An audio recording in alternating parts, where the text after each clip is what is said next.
What's up, everybody? Good morning and happy Wednesday. Making the turn on this week. Dan Kasper Show is ready to go on this Wednesday morning. Appreciate you tuning in, however, wherever you may be tuning in. If it's on the radio dials, a couple of those babies, 105.1 FM, 790 AM, also online, sportstalk1051.com. The video stream up and rolling as well at Facebook, Twitter, YouTube. You can get the links up at our website as well, sportstalk1051.com. I got your Google and Alexa home devices and, of course, the app. But what up, everybody? Appreciate, again, you making us a part of your start on this Wednesday morning. What do we got on the good old game plan here for this morning? Bucks picking up another W last night against the Hornets. Got a little scary there towards the end if you were either listening or watching the game last night. Giannis looked like he kind of landed awkwardly on his knee. Looked like he was walking gingerly. It was right at the end of the game there too. But Giannis and head coach Mike Budenholzer kind of downplaying it there. Budenholzer said that he was told everybody left the game fine. Giannis saying he was good. So fingers crossed that they're telling the truth and that there's nothing wrong with the Greek Freak and there's no knee injury with Giannis or anything like that. Because Bucks are kind of rolling right now, even though it was a little bit closer against the Hornets, who have only gotten 15 wins so far this season. Bucks picking up that 124-115 victory last night. But, besides Giannis putting up a casual 34 and 18, it's probably the best game for Chris Middleton in a long time. Still coming off the bench, but did play 20 minutes, finished with 18 points. He was kind of cooking there for a stretch there, too.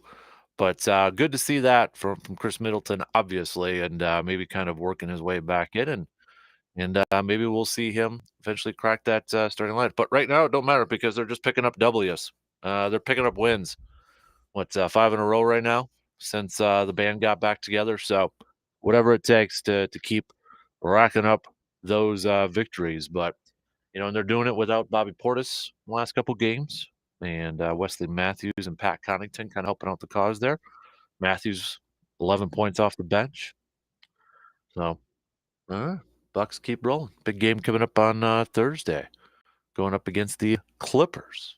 Bucks improving their home record, by the way, 21-5, 34 and 17 overall on the season. If we're taking a quick update at the Eastern Conference standings, Bucks have moved into the second spot, 2 games back from Boston.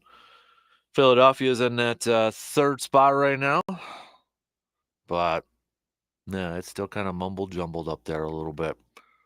Clippers coming to town too, playing some decent basketball, 7-3 in their last 10. They've moved up to the 4th seed in the Western Conference here. Remember, Clippers preseason, they were a very, very popular pick in terms of maybe going to the finals or even winning the NBA Finals this year. So should be a good game coming up on Thursday. And then perhaps a big game coming up on Saturday, too, taking on the Heat of Miami. Miami currently in that 6th spot in the Eastern Conference. So we'll talk some hoops throughout this morning. We're going to talk some baseball, too, as we inch a little bit closer and closer to pitchers and catchers reporting, which is going to be in a couple weeks. Spring training, we're now in February, so we can say, hey, spring training games start this month. Hey, yeah. If you have some social media or such, you maybe saw some of the Brewers kind of packing some stuff up and getting ready to head over to Arizona. But MLB.com, again, kind of, leading up to the season with some of their predictions, some of their thoughts, analysis. And they've got an article up by Will Leitch. 10 key questions that will decide the NL Central this year. And they got a couple there for the Brewers. And I want to get your thoughts whether you agree with it or not. And in fact, Will's got a prediction that maybe Brewers fans will kind of like. So His two questions for the Brewers. Two key questions.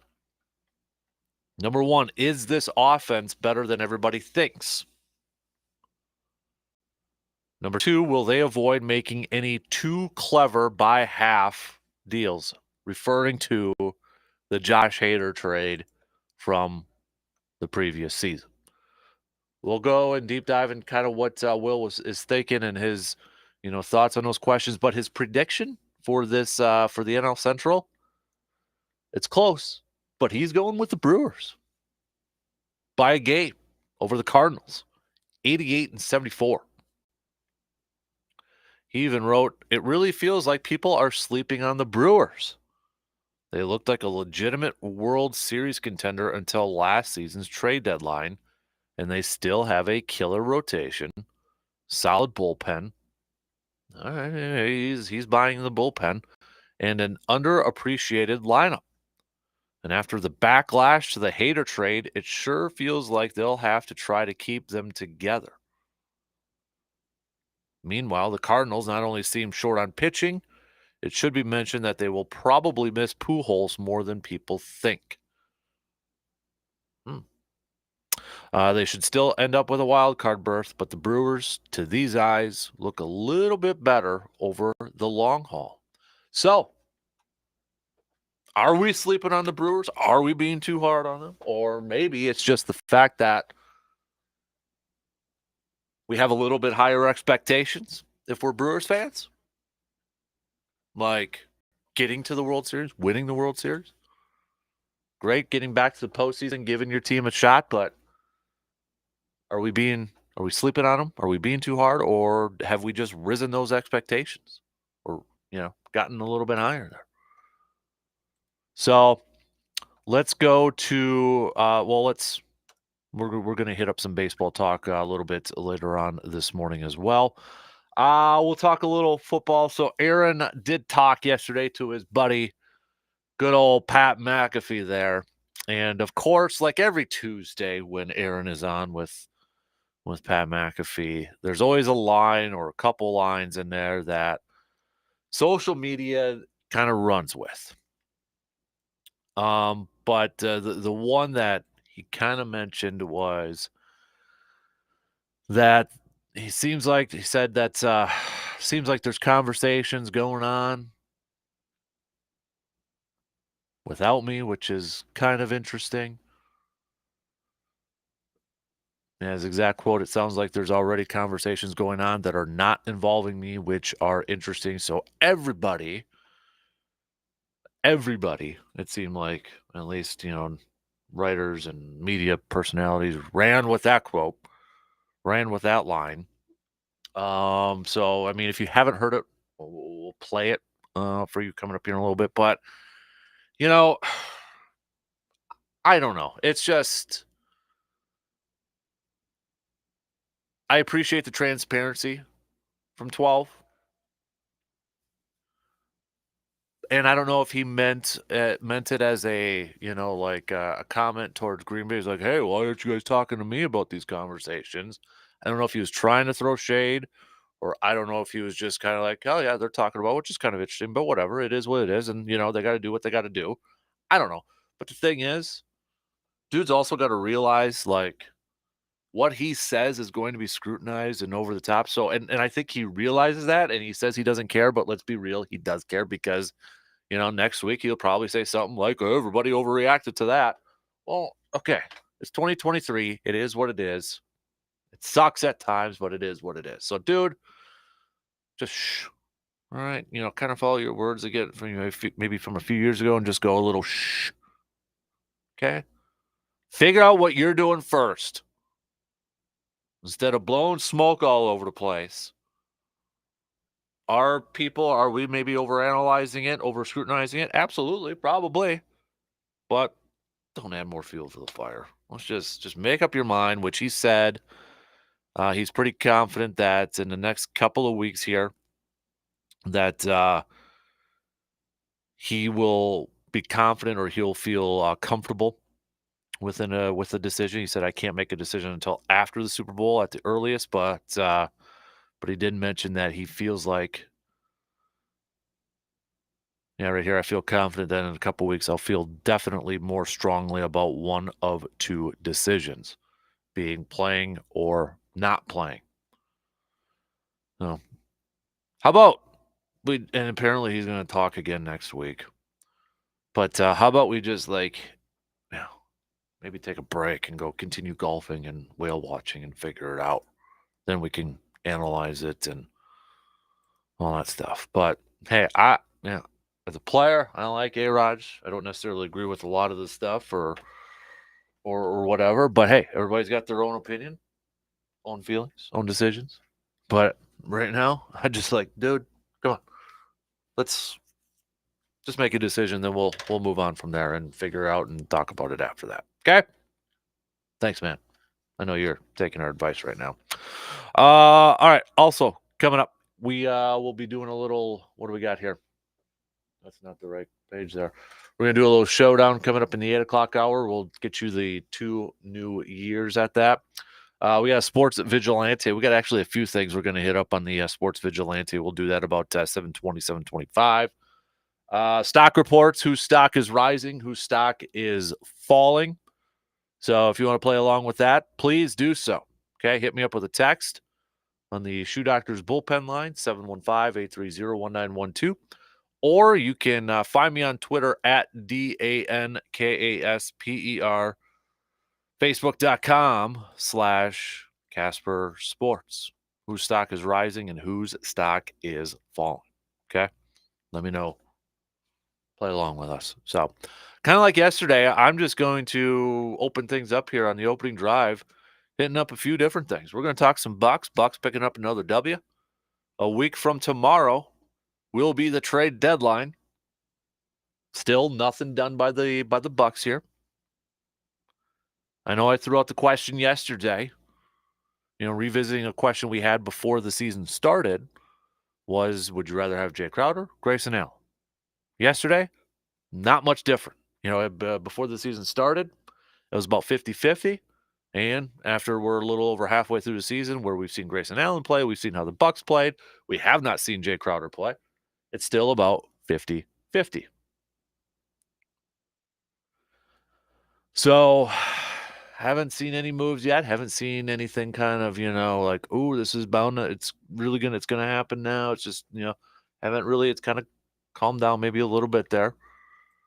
But from what you've seen with the Bucks now, with a few games in with Chris Middleton back and Giannis and such, has your thoughts maybe changed on what kind of moves that they need to make before the deadline? Would you like them to stand pat and maybe not mess with what they've got rolling right now? Now that you've kind of seen a few more games with this entire team, we know Bobby Portis is out for a little bit here, but we've seen him enough for over the last couple of years to kind of get a good guess or a good gauge on him, right? So we'll hit up that plus the Brewers as we inch a little bit closer to pitchers and catchers reporting and spring training.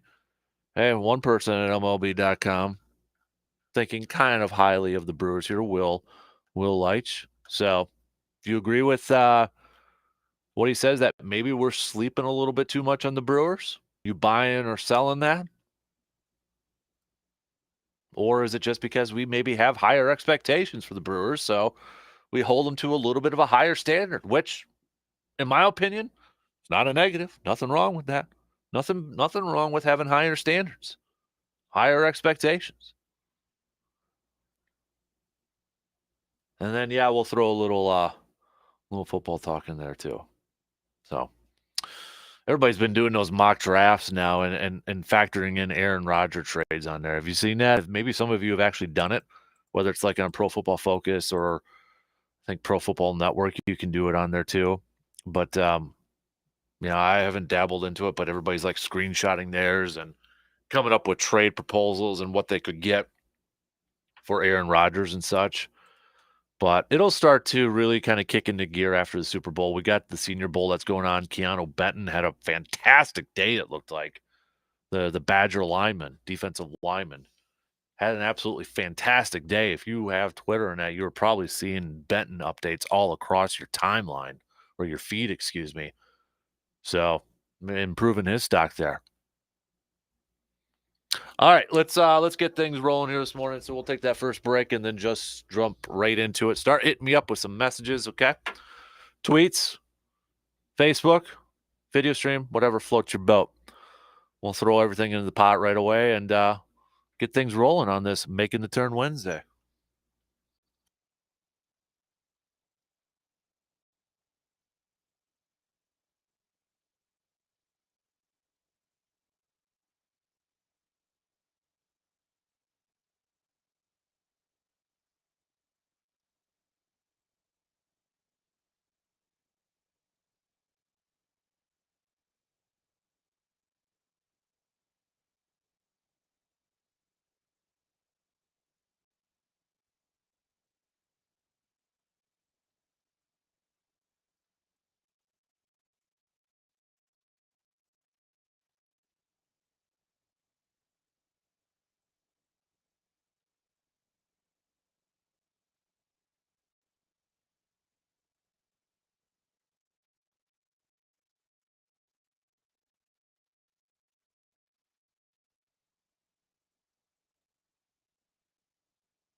Feeling sore from all the snow shoveling we've been having to do this winter? Maybe you got some aches and pains from lifting all of that snow scoop by scoop. Well, we can't stop the snow from coming, but it is possible to help alleviate that pain with the help from Chippewa Valley Orthopedics and Sports Medicine. The fantastic team from Chippewa Valley Orthopedics and Sports Medicine can help reduce your pain and enjoy the ease of your daily activities. You can request an appointment simply by visiting cvosm.com. Hey, today will be the first email sent out for our sports nerds trivia contest. What you got to do there is go to sportstalk1051.com, click on the subscribe tab on the top there, and you can scroll down you can see all the different stuff that if you're not already a member of our Sports Talk Insiders, Sports Talk Nation, but you can scroll through and see the different stuff. But new now, you can pick and choose which type of emails you'd like to get, which include like the Green and Gold Chalk Talk newsletter, the Sports Nerds trivia. We've got weekly wrap up and a bunch of different stuff on there. But the trivia will start today, and we're going to have a leaderboard up on our website too. And then later on, what we're going to do is we're actually going to pit all of you against each other. We're going to put you guys against each other, and we're going to find out who is the nerdiest of the nerds in terms of sports knowledge and sports trivia. So I can't stop you from looking up the answers and Googling it. I can't. We don't have the ability to put a timer on our thing. So, but if you want to be involved in the tournament later on, that is going to be live. So if you're cheating, you'll be exposed during the tournament there, okay? So don't cheat. Try to do your best. Have fun with this too. So it's all in for fun. All in for fun, but got a good one. It should be slated to send out or slated to get emailed to your inboxes at noon today. So you still got some time if you want to jump in on the first email out there, okay? So again, visit sportstalk1051.com. Click on that subscribe tab. If you scroll down all the way to the bottom, you can pick which ones you want. If you want all of them, awesome. If you just want a couple, cool. So hit that up. All right, let's the Hall of Famer G-Man up and early. Up at it and early, man. You're in retirement, but appreciate you still tuning in, man. G-Man is buying the Brewers this year. We're going to get to the Brewers here in just a second, but opening drive, we're kind of doing a little bit of a buffet of items here. We're going to start we'll start off with the Bucks here. Bucks picking up that W last night against the Hornets. It sounds like Giannis is okay. Looked a little shaky at the end there, diving into the stands, kind of making a play there at the end. Budenholzer said afterwards that he got an injury report after the game that everyone on the team was fine. Giannis told reporters after the game he's feeling great. He was asked why he went for a block with an 11-point lead and 23 seconds left. Giannis, his response, I was just trying to make a play, but sometimes you're going to fall. Just get up and keep on moving forward and go the other way. Now maybe you can be smarter and try not to jump in the final seconds of a game because it doesn't really make a difference. But I felt like there were a couple of moments that I didn't contest a couple of shots. So my main focus was try to contest everything that was coming to our basket. So time and score didn't really matter to me. I was just trying to contest a shot and make a play. That was from Giannis after the game last night. Bucks 124-115 over those Hornets.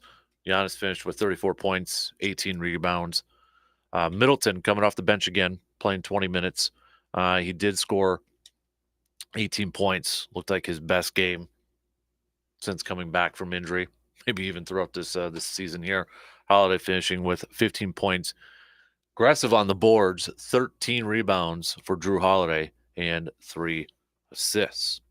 So now Bucks off day today before they take on the Clippers tomorrow. Next week, or a week from tomorrow, will be the trade deadline. And if you're wondering what's taking so long for Jay Crowder, well, The Athletic recently reported that the Bucks offer for Jay Crowder right now involves George Hill, Jordan Nora, and second-round draft capital. But the holdup appears to be that, and this was something we kind of highlighted the last few days here, but the holdup appears that both the Bucks and Suns potentially looking for a third team to get involved, because it sounds like, again, according to The Athletic, that the Suns want a forward to replace Crowder, but looking for a player that maybe fits the Crowder mold a little bit more. Now, who that would be out there? Do the Suns have anybody specifically targeted? I don't know. I know there's been like some talks. Could it be, maybe Houston involved, Charlotte involved as a third team out there? But I think if the I think if the Bucks, if they were if all they had to give up was George Hill and Jordan Nora and a couple of second round picks for Jay Crowder, I'd be good with that. I would be good with that, because you're still keeping Grayson Allen, you're still keeping that 3-point shooting, you're still keeping a scorer or a shooter on your roster. Now, would they have enough capital to make another trade for maybe another 2-guard or a shooter? I don't see it unless they're willing to give up a Grayson Allen and a Marjon Beauchamp or something like that. But if it took George Hill and Jordan Nora and a couple of second-round picks,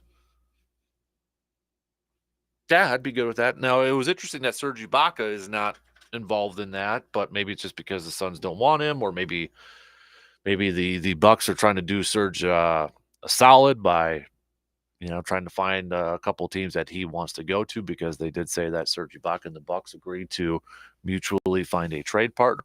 I don't know, but it feels like Serge Ibaka he's going to be on a different team at some point, whether it's going to be a trade or a release. Who knows? Still got 8 days to figure that one out, but maybe Serge Ibaka can be a part of a trade package that brings in another shooter, brings in another 2-guard or something like that. But if this trade package is, even if it involves a third team, if that's enough to get a guy like Jay Crowder in return, I'd be okay with that. Got him coming off the bench, adding a little defensive presence. Once in a while can hit you a corner 3 and such. Don't have to give up Grayson Allen. So, all right. Everybody that voted kind of 50-50 on that informal poll that we did might get the best of both worlds at that. Then you don't even have to worry about that. We don't even have to ask about that anymore if Grayson's not going to be a part of that package. And I know, was it yesterday, the day before, there was another report out there that said the Suns didn't want Grayson Allen, or I think it was the Suns that weren't interested in Grayson Allen. So there you have it. And the Suns, if we believe this Athletic report too, which, I'm sure there's a lot of truth to it. We don't know the full story, but for anybody thinking, well, Crowder hasn't even played this year, why would you want a forward like Crowder in return? Well, it's because the Suns are kind of teetering on a playoff spot right now. They're currently in the 7th in the Western Conference, so they want a guy that's going to be able to play for them this year, and maybe they can make a bit of a run and jump into that top 6, so they're not in that play-in round for the postseason. Then maybe make a little bit of noise, maybe go on a hot streak, maybe go on a stretch here towards the end of the season. Suns definitely want somebody that can contribute right away and be a solid contributor.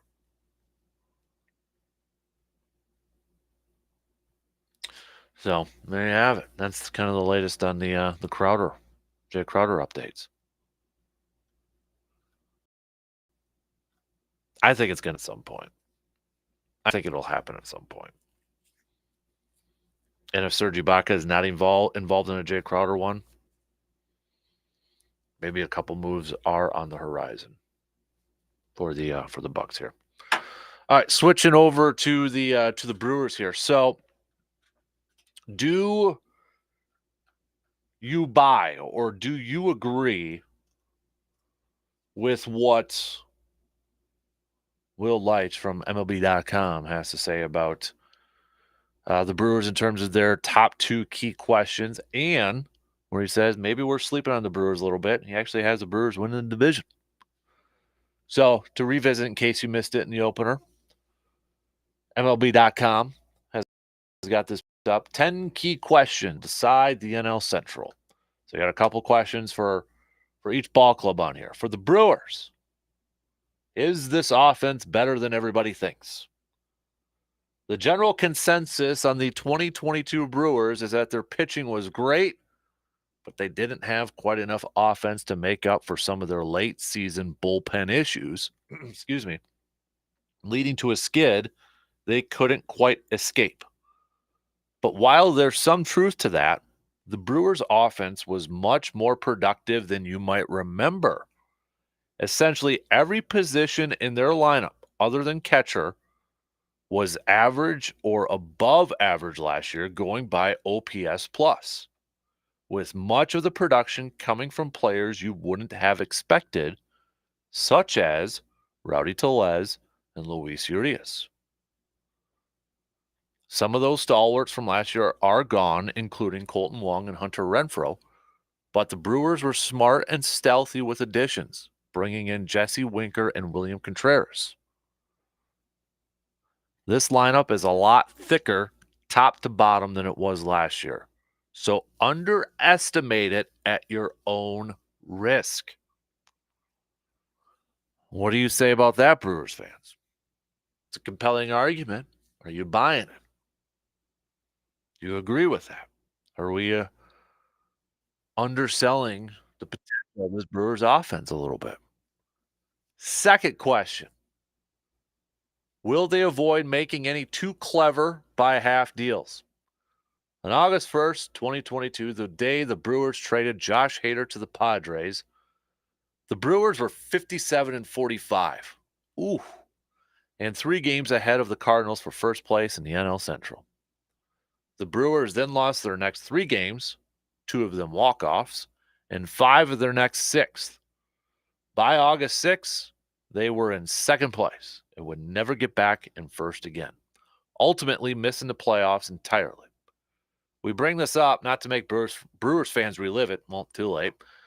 And we should note that Hader wasn't exactly dominant for San Diego, but to remind that even trades that make theoretical sense can fall flat when confronted with reality. Brewers brass admitted trading Hader was a mistake, and the clubhouse was a mess afterward. Sounds like they've learned their lesson. Then you keep hearing about Corbin Burns trade rumors, and you worry again if the Brewers are overthinking everything. Milwaukee has a good team, one good enough to win the division. Will the front office leave them alone and let them try?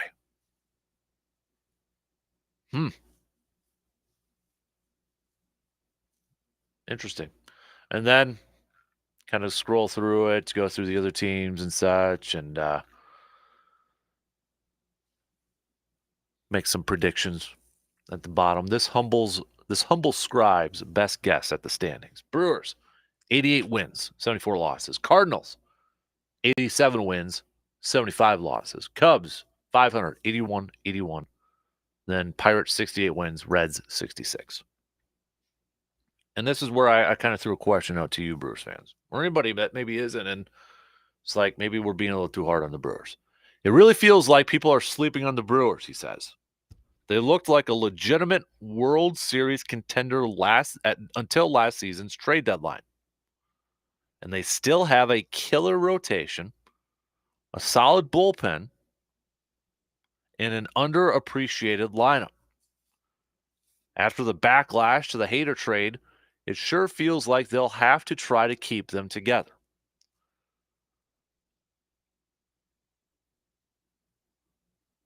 Then he talks about the Cardinals here a little bit, saying they should still end up with a wild card berth. But the Brewers, the Brew Crew, to these eyes, look a little bit better over the long haul. All right, what do you think about that? Are we sleeping on the Brewers a little bit? Or do we just have higher expectations for this group? Have we risen that bar just a little bit more? Like, great division championship and such. But do we have a little bit more of that higher expectation where we want a World Series appearance, where we want want a World Series championship. Are we sleeping on them a little bit? Do you agree with what that writer has to say or not?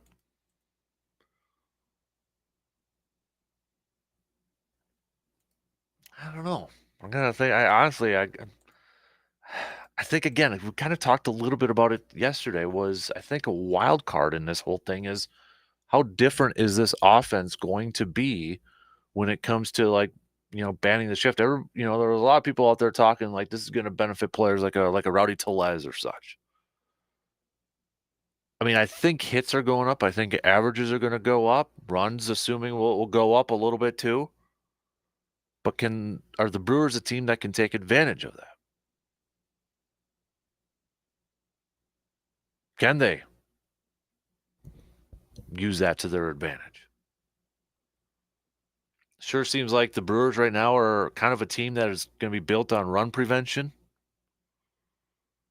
Really kind of riding the shoulders of their pitching staff and hopefully getting enough offense to, pick up those wins. Don't know if I necessarily agree with the whole we're sleeping on the Brewers offense yet. I gotta see it. And I want to see something more from Christian Yelich this year. I know we've been saying that for the last couple of freaking years, but I mean, we got to see something from Christian Yelich to be a threat within this lineup again. And we talked about it. I think it was last Thursday or such. Fangraphs. If you want to look at projections, they're kind of high on Christian Yelich this year in terms of some of the numbers. Now, when I say kind of high based off of or comparing it to the last couple years. I mean, they ain't projecting or predicting any of the numbers like from last year, or excuse me, from a couple years ago when he was with his MVP type of form. But I don't know. I got to see it. I got to see it first. So I don't know if I'm buying the whole we're sleeping on the offense yet until I see something different. I'm hoping for Jesse Winker to have a bounce back year. I'm hoping we get the type of hitter that he was. I'm hoping William Contreras or Wilson Contreras, excuse me, will have a solid year.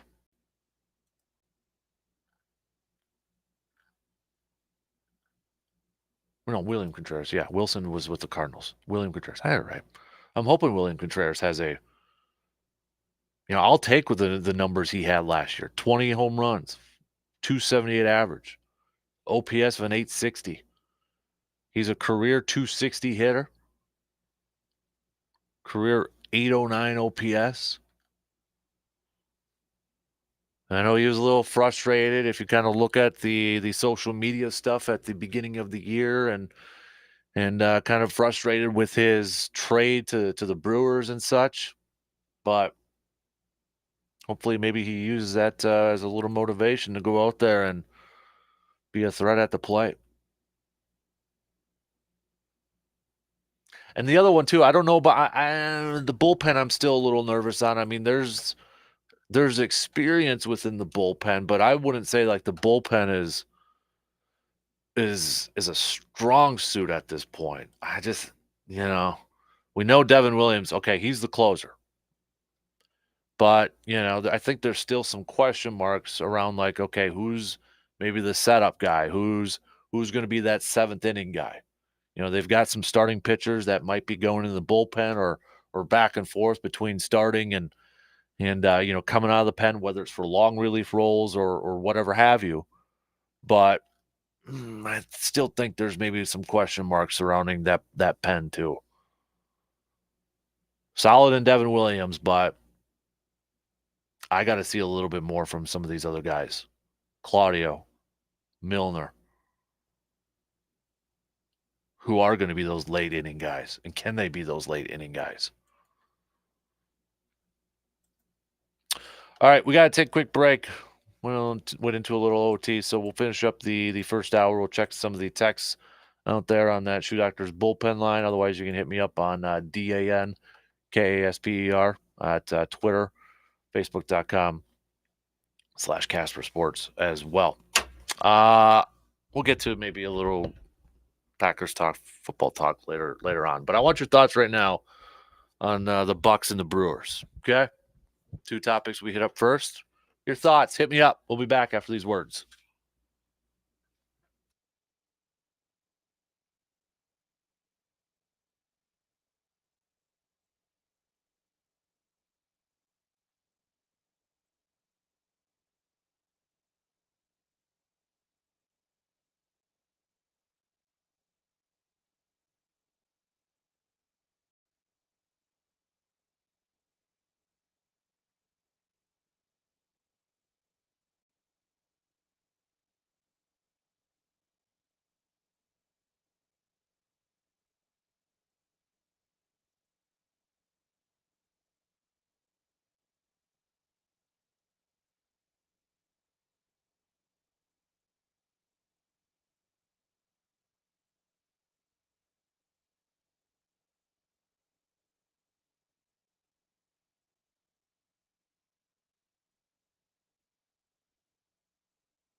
It's now easier to order your favorite coffee from your favorite local coffee shop. That's Cabin Coffee in Altoona. You can now download the Cabin Coffee app and place your order, buy and manage gift cards, and earn rewards all in one spot. So the next time you're craving a Twisted Frappe at Cabin Club or whatever your favorite menu item is at Cabin Coffee, download the app and order ahead so you can enjoy your Cabin Coffee favorites a whole lot quicker.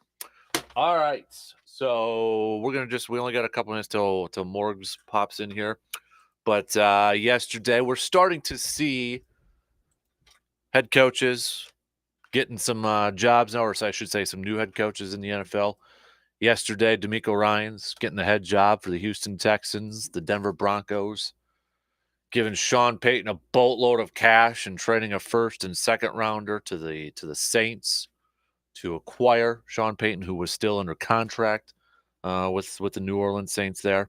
So now we just got the Cardinals and the Colts left for some openings. And that was actually one thing, too, from Aaron yesterday. He was asked about if there was a coach out there, maybe little ring of endorsement if somebody called him and asked, and he gave a lot of love for Rich Bisaccia, which ironically has had 2 interviews now with the Colts. So, but yeah, yesterday, Sean Payton, Broncos, DeMeco Ryans with the Texans, Frank Reich last week with the Carolina Panthers there. So, well, I got to imagine maybe in the next few days here, maybe the Cardinals and Colts kind of wrapping things up here. But, that's a huge investment. We know Denver, their new owner's got a boatload of cash, the Walmart family over there. There's numbers being floated out between 17, 20, 21 million dollars per freaking year. I don't know if I don't think I saw the years. Like, is it a 10-year? Is it just a few years? That sort of thing. I don't think I've seen that anywhere yet. But, we had a couple of Packers writers out there too, and kind of put this out there. And I know we've kind of touched on it a little bit here, but Rob Domofsky from ESPN, our good buddy Rob, before everyone fawns all over Peyton and rips McCarthy, maybe they should look at this. And he put out some numbers there. Seasons for Peyton, 15. Seasons for McCarthy, 16. Record for Peyton, 152 wins, 89 losses, 631 winning percentage. McCarthy, 155, 97, 614 winning percentage. Each had 4 losing seasons. McCarthy has 11 playoff appearances. Peyton has 9. Playoff record, Sean Payton, 9-8. Playoff record for McCarthy, 11-10. Both have just one Super Bowl appearance. McCarthy has 4 conference championship game appearances, and Sean Payton has 3. So say what you want. You want to look at some of the numbers and such, and I don't know, but there's a lot of similarities there. Both had Hall of Fame quarterbacks during their main tenures. McCarthy with the Packers, obviously Rodgers, Sean Payton, Drew Brees. So say what you want, but just kind of forward it along there. Maybe somebody's got a better PR job than the other. I don't know. Okay, I don't know. But kudos to the Texans too for getting DeMeco Ryans. I didn't think that they were going to be able to convince him to come over. The last couple of years, they have really, screwed up their head coaching search. But I think they nailed that one, bringing in DeMeco Ryans. Really getting, I think, the fan base excited, pumped up, investing back in their team. Like, all right, we got the 2nd overall pick. We're going to get a quarterback. We got a highly touted coordinator, a hot name on the coaching candidate that's going to be around for a few years. He is a former Texan. That's got the fan base riled up. Now let's go win some games. So kudos to the Texans for hitting that one. And then Broncos, I mean, they've got a talented team, and Russell Wilson needs some fixing. Sean Payton can't do it. Might only be a few coaches out there that can get that job done. But if he can't get Russell Wilson figured out or fixed and get that offense rolling there, then that's still a tough division over there. You got Kansas City, Chargers, Raiders, all that sort of stuff. So What up, Morgs? Hey, Kasper. How are you? I actually had a couple questions for you, so you put those cards down here. What? Oh man, the tables are turning. Yeah. Do I have to be nervous? No. Okay, pop quiz me. What do we got? Oh, I just blanked on one of them. Okay, true. So, yeah, exactly. Mm-hmm. So I got an idea that I want to get your feedback on here a little bit. All right, hit me, Trixie. I'm thinking we need to do, not like you and me, but like, for show or whatever. Sort of like a confessional. Okay. Like a confession thing. Okay. Where we have like listeners call in and they'll make their confessions, and I give them, say 2 Hill Rogers and, and okay. one, send them to the booth. Yeah, that sort of thing. All right. Sort of thing. I forgot the music too. Oh. Like background. Oh, sure. Okay, this makes me want to spill my guts. Sure. Mm-hmm. Uh-huh. Yeah. Oh, you can't. I can't even hear it. It's a little Gregorian chant. Yes. All right. I'm into it. Should we do that? All right, I think so. So like a sports confessional purely. Like I confess I was too hard on Mike McCarthy during his tenure or stuff like that. Okay, Get it so off our chests. All right, make everybody feel better because everybody's crabby. Let's warm up then. Let's warm up for this sports confessional test run here. Okay. I, Dan Kasper, confess that you should. No, I'm just saying. I'm the one blessing your sins. I was wrong about ... What was the last thing you changed your mind about when it comes to the sports world? I'll say. The last thing I changed my mind about. Maybe I'll go to the Rogers one and say maybe it's time to move on. Oh, so you confess that you're late to the bye Rogers, but now you're kind of giving him the wave to that party. I think so. Okay. But I'll be fine with either decision.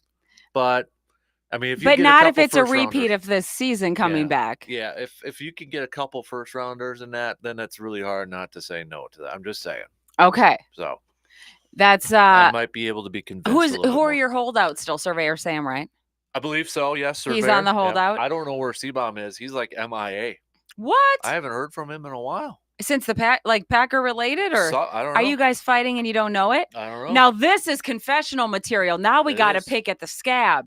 It seems like there's something going on here. We'll deep dive into it. Turn on the chant.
Second hour kicking off on this Making the Turn Wednesday, first day of February. Appreciate y'all tuning in wherever and however you may be tuning in.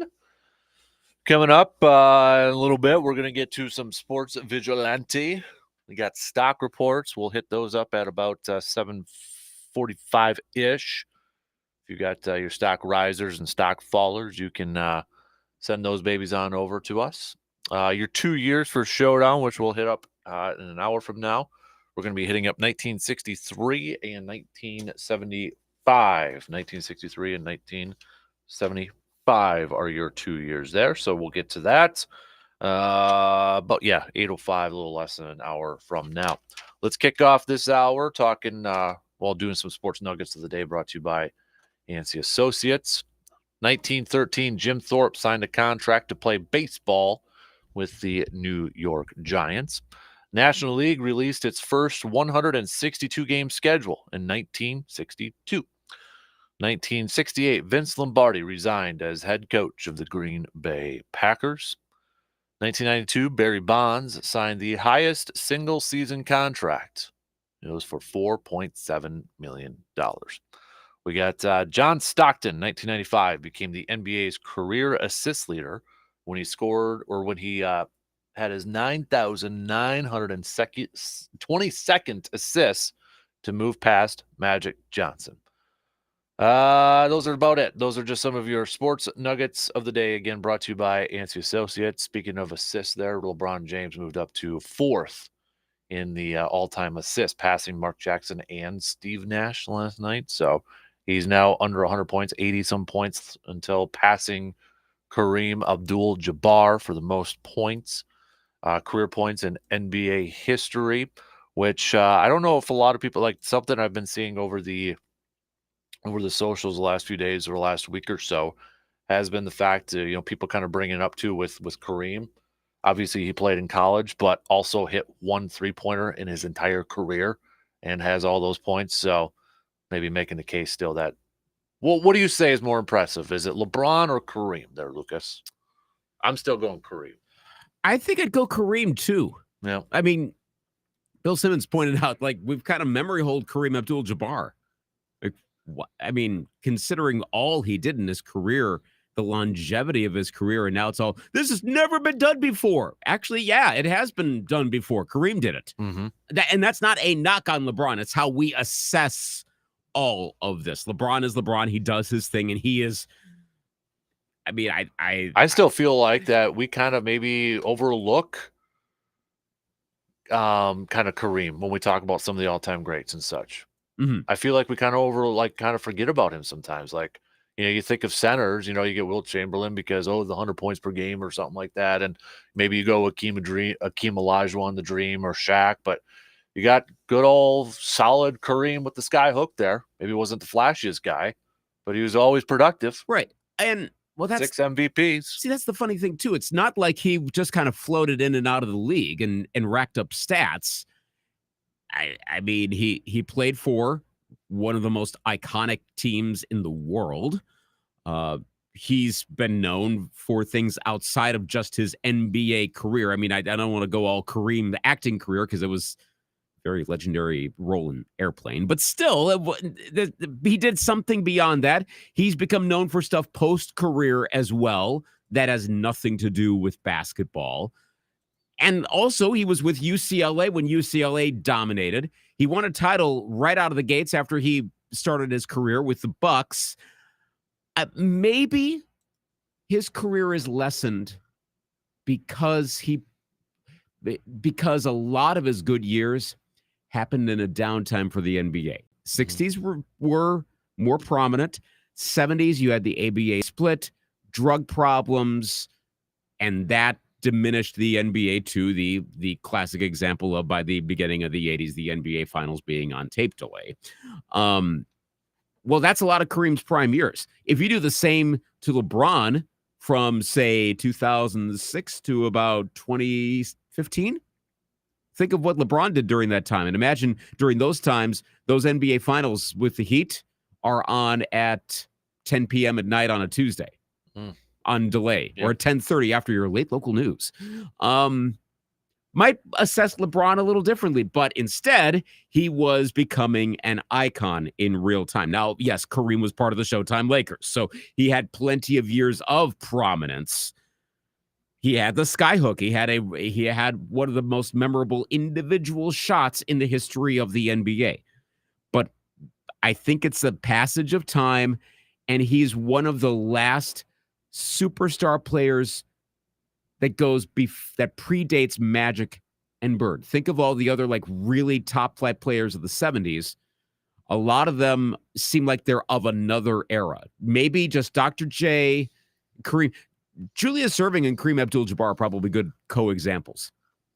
Because I think Dr. J's career has been overlooked as time has gone on as well. It's just there's not a comparable situation regarding Julius Erving and someone today compared to Kareem and obviously like the scoring record and stuff like that. But they both overlap two eras of the NBA. Both are all-time players. You could think of a few others, like maybe Moses Malone or someone like that.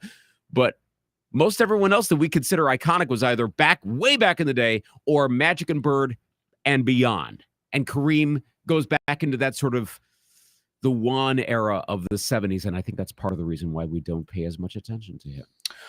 Yeah, I agree. So I'm sure that'll be all over the mothership whenever LeBron does break that record coming up in the next couple or few games at that point. So yeah. All right. Before we get to some sports vigilante here, Aaron Rodgers was again on his buddy Pat McAfee's show. Apparently, he's going to be on next week, but don't expect any decisions because he already said that he's going to make it in after the Super Bowl at the earliest, but he did say, I feel confident that in a couple weeks I'll feel more strongly about one of two decisions. One of his comments that have kind of sparked and ignited social media again was this. I'll play the clip here, audio courtesy Pat McAfee show.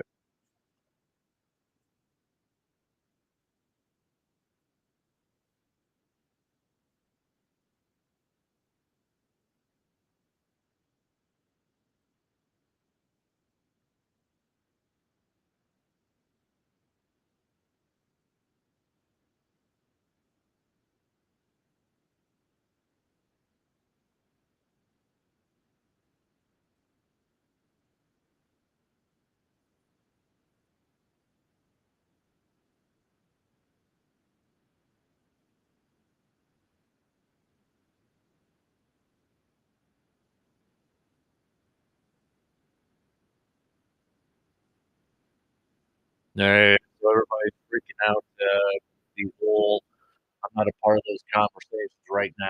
But when I make up my mind, everybody will know. And then add more fuel to the fire because people don't have lives when it comes to Twitter. Somebody had noticed that when Schefter was on the Pat McAfee show the other day, and he had mentioned that I do think the Packers trading Aaron Rodgers is a real possibility. The window to make a trade this year this year with the way the contract is structured. Randall Cobb liked that tweet. Everybody's freaking out about that. So kind of adding some dots to that, trying to connect the dots over there because that's what we do in 2023 at this point. When I heard it, I'm like, okay, I appreciate the transparency, Aaron. And whatever, but at the same time, he has to realize it's 2023, and as much as he gets frustrated about people trying to figure out and trying to read between the lines and all that sort of thing, he does have to realize whatever he says, people are gonna do that whether he likes it or not. That's just the world that we live in at this point. I don't know if he was necessarily throwing shade to the fact that he was not or isn't involved in these conversations, but here's my issue with it or my thought on it is I don't blame Green Bay for planning ahead if what they're doing. We don't know what kind of conversations he's alluding to or what conversations are actually transpiring at 1265 Lombardi Avenue. But the thing is, I don't blame a franchise, aka a business, for having multiple plans in place for whenever that decision comes down from the quarterback itself. If he says, I want to come back and I want to play for you, they have to have a plan in place. If he comes back and says, I want to play, but maybe somewhere else, they have to have a plan in place. If he says, "I'm retired," all right, see you later, we'll send you to your locker like we tried with Brett back in the day too. I don't blame Green Bay for having, all their bases covered if they are in fact having those conversations without Aaron Rodgers. They have to have a plan. They can't, like say he decides a week after the Super Bowl, free agency starts middle of March. They've got to make sure that they have a plan. They can't sit there on their thumbs and their hands and be like, "Well, we'll figure out something as soon as we make the decision." If that's what he's referring to, that Green Bay is having conversations and all that without him, fine. I don't have a problem with that. They have to have that plan. I don't see what the issue is here. Checked personnel departments are allowed to assess personnel to bring their people in to discuss with them how they're going to work with that personnel. Yeah. I I mean, mean, what does he expect? And I'm not accusing Rodgers of this, but I mean, does he expect, him to be involved in every little single conversation about, oh boy, we got breaking news. legit. Legit. Tom Go. Brady is retiring. Legit. Play the sounder. He Are he you looking it posted up? he posted a video. So should I Yeah, go for it. well maybe this will affect the Rodgers decision that everybody kind of speculated that it would. Okay, I gotta that's still Pat because now Twitter's probably going to Oh, I see it. yeah. I can't play it off my computer, but yeah, Yeah. go for it. Let's I don't think he's going to drop an F-bomb in this. I hope not because Brady, we're going live here. We're doing it live. Yeah, we're doing it live.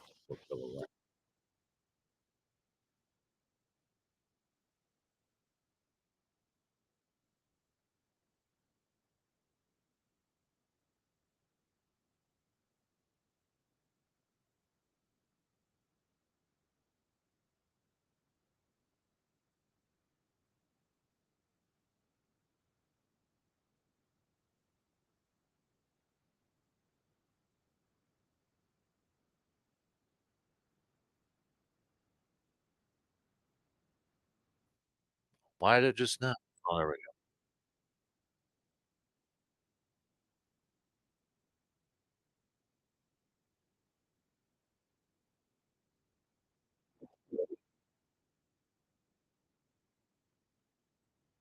All right. Done. He ain't coming back. All right. I think part of it is because it didn't get leaked and he got pissed last year that it got leaked. Mhm. So, all right. You're the LBJ almost. Though. Yeah. Like I will not serve. I will not if okay, it's over. Tom Brady's career. Assess. It's okay. I think he's going to get in the Hall of Fame. Yep. Probably a first ballot Hall of Famer, I would think. That nomination period should be about 5 seconds. When they introduce them and that sort of thing. Yeah. Tom Brady. Next person.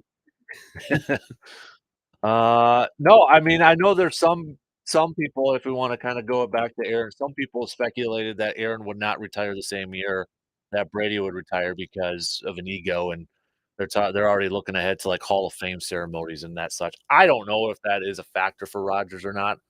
I really don't know. Maybe it kind of is. Who knows? But I don't know if that's like all in. You know what I mean? Like No. I don't know if that's the main thing here.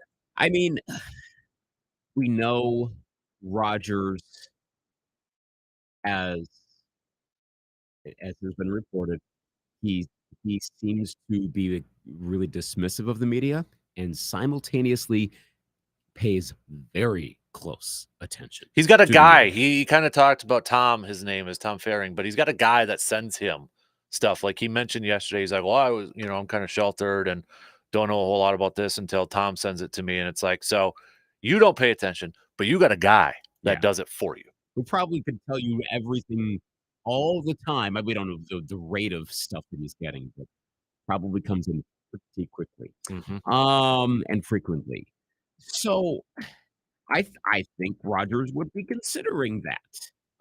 He and considering it not necessarily, I'm going to zag here, not necessarily because he wants to have the most amount of attention at the Hall of Fame ceremony, which may sound ironic considering Rodgers' thing seems to be getting attention for himself, at least of late. I don't know. Like, I wouldn't be shocked if he actually doesn't kind of want to be the biggest deal going into a given year. And that going in the same year as Brady would maybe, I mean, at simultaneously being overshadowed, but also compared, because that would come. Why not just go in on your own? And let the chips fall where they may, and he'll get plenty of attention, but yet he's not going to be compared the whole time. Mm-hmm. So yeah, I mean, Brady's going to go down as the best because he is. Yeah, he's got the resume, right? Yeah. You know, and again, it depends on was he the most like talented? Probably not, right?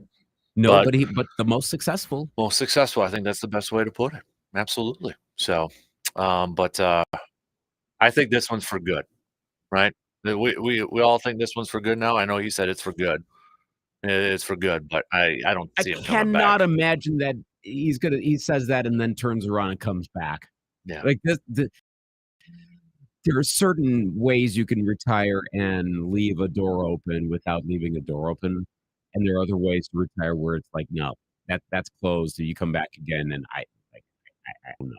So yes, we've seen plenty of examples, locally especially, of people seemingly locking the door and then being like, no, actually, can I unlock it? But okay, so what if the 49ers call? His hometown, his team that he loved growing up as a kid. What if they do call? I don't think he would do it. I think there's too. It's not like a wide. I mean, is he at the point where anything really tarnishes his legacy? I don't think so. I don't think it would do that. But is it really worth it? Like, it's not a team that is all set up for a Super Bowl run. They just don't have a quarterback. Someone like maybe, or a team maybe like the Jets would have been that team. I don't know if you necessarily want to go to the Jets. Maybe, maybe not. San Francisco's not in that position. They've got enough talent around a quarterback that Brady might be battling someone. And if he wants to battle, I've always said, if someone wants to play quarterback beyond their peak, they want to keep playing their position beyond their peak, that's their right to do so. It doesn't matter what we fans want, like, oh, you're tarnishing your legacy. Well, your opinion of the legacy, if he wants to play, let him play. That's if a team wants him, great. That's all that matters. So I don't know that he wants. It's not a matter of legacy tarnishing. It's just maybe he doesn't want to go into a quarterback competition unless he really wants to go into a quarterback competition. Well, more power to him. But I don't think he'll be in a competition for a starting job. I'm not Tom Brady. See, no, I don't. But I'm not even 100% sure that he would get it. No, he would not. He would no. There would be no quarterback competition. If he were to sign with, if somebody called him up, they were guaranteeing him a starting spot. They would have to do that from the beginning. Well, yeah. I mean, he's not going to go and like say, "Oh, I'll play it." No, he ain't doing that. And if a team's calling him, they're calling to be a starter. And the 49ers are not going to do that. They looked at the tape. Brady having some good moments, but some not so great moments. This sounds hot takeish, but I think it's realistic. I think he'd rather have Brock Purdy than Tom Brady right now. Well, it depends on his UCL. Well, I know that's true. Yeah, but another year on, several months more later, guy turning 46. I wouldn't just point blank name Tom Brady the starter and be like, we're good for 17 games when you've also got Purdy and maybe Lance, or Lance maybe Purdy. Presuming Garoppolo's gone, but what if? I mean, we presume Garoppolo was gone last year, and well, he wasn't. There are enough other possibilities. No, he's not going to the 49ers. It doesn't make sense to me that he would go there outside of the. He should sign a one-day contract with the Patriots, sign or retire. Hey, everybody does that now. Could sign a one-day contract with the 49ers and retire with his hometown team. That would just be dumb. That would just be dumb. So. I don't know if this really affects Rodgers sort of thing, but I think one thing is that I think Tom knew a lot, because you can go back to his, podcast, Let's Go or whatever show, and where he kind of flipped out on Gray saying, if I were to F and know, I would, say something, but I appreciate the question. You know what I'm talking about. Yeah. I think he kind of had an idea at that point. I mean, I'm surprised he actually made a decision this quick, although as Schefter just pointed out last year, he announced it on February 1st too. But, you have one day Aaron saying, it's going to be a couple weeks yet. Now you got Tom Brady saying, yep, I'm done. And that's like Mr. Football. Like that's the guy that would probably play till he's 50 if he wanted to, or if he could. Yeah. So, I hope he also gets the career retrospective that he deserves.